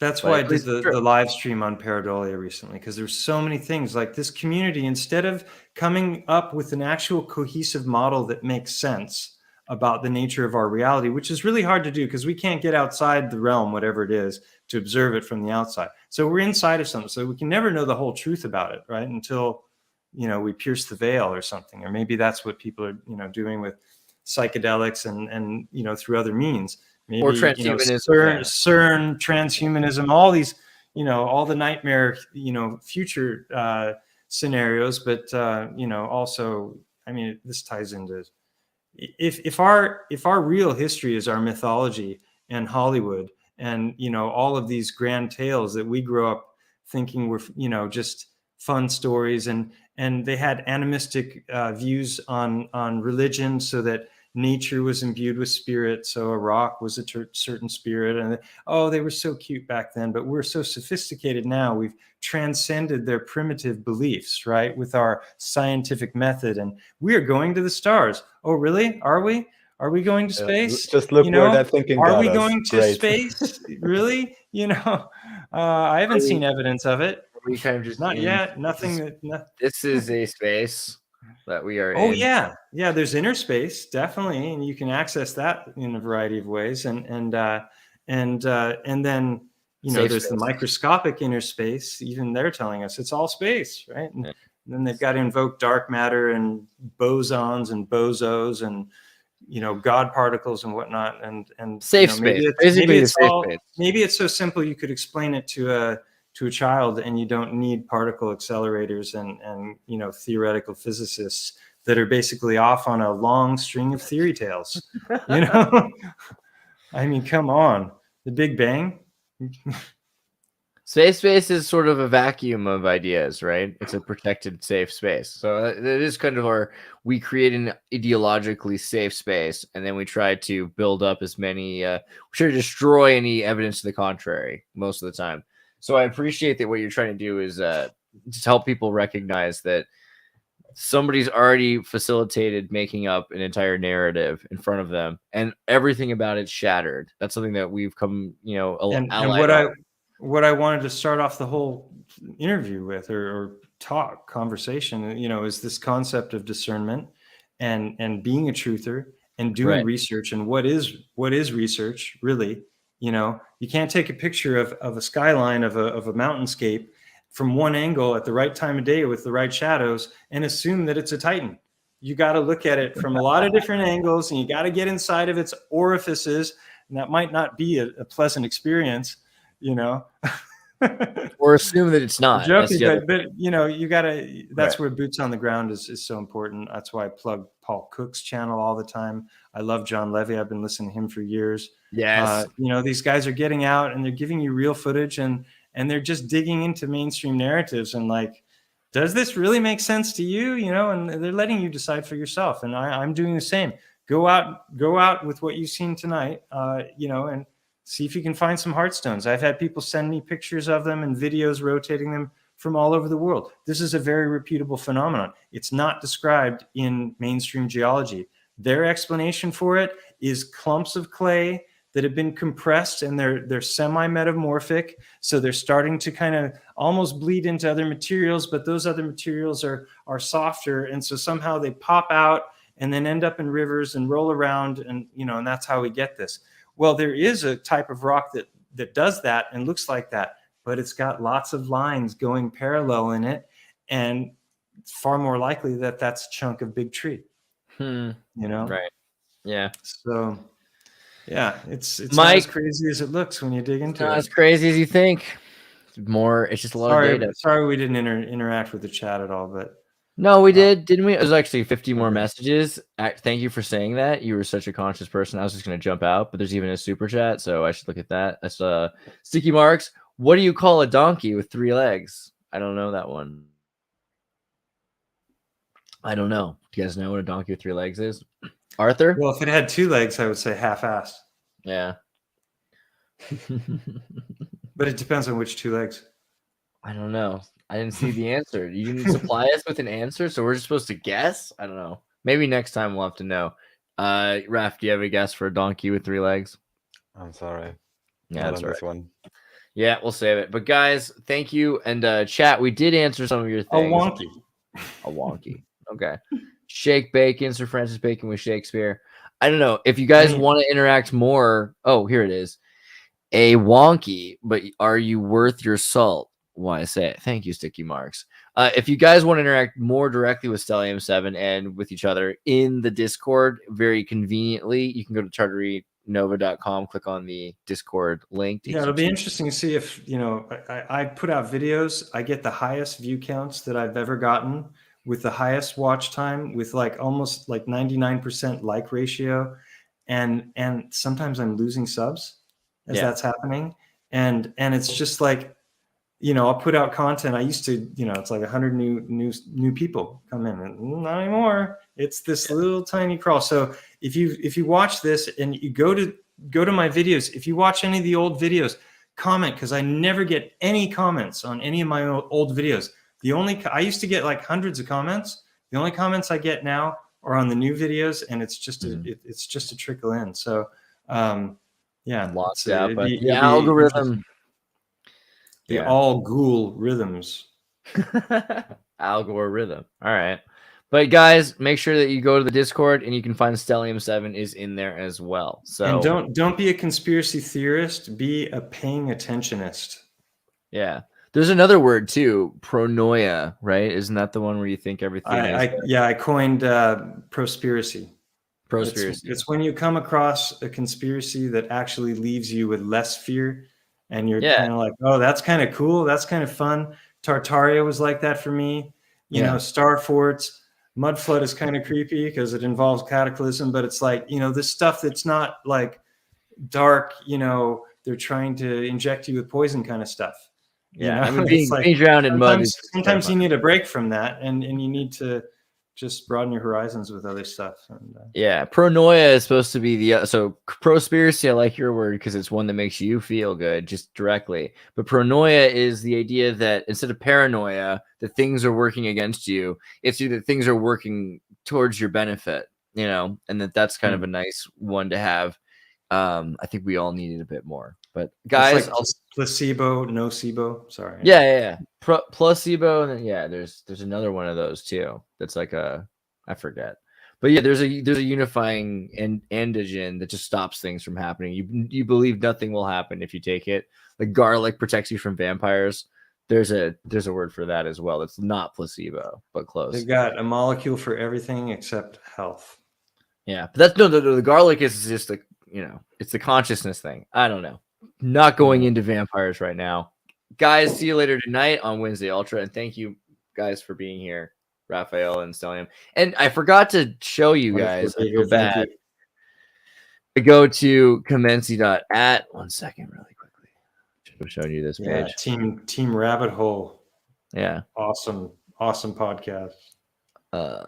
Window tab. Raffael, can I see here? You can Eugenie, get shout out to Eugenie. This link will be in the description as well, and both of their work is synchronized. Link, the Stellium7, just so people see that there is at least one presentation. Just German.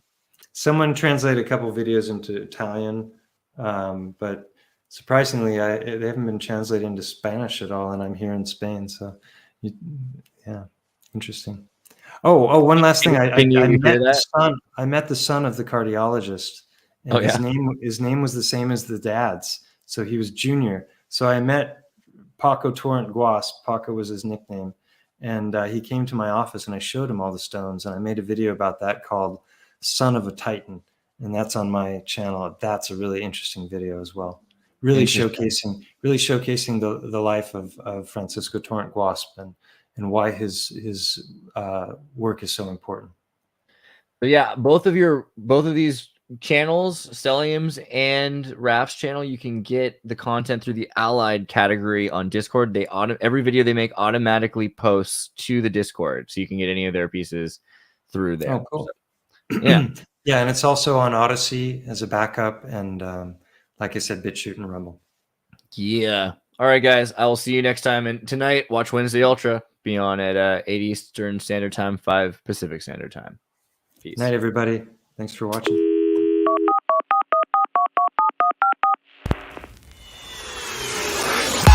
Hey, everybody, tune in to Recent Tartarians. Recent Tartarians. Recent Tartarians.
Tartarian.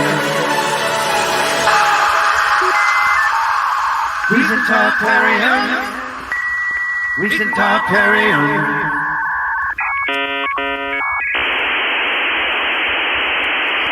Hey, everybody, tune in to Recent Tartarians. Recent Tartarians. Recent Tartarian.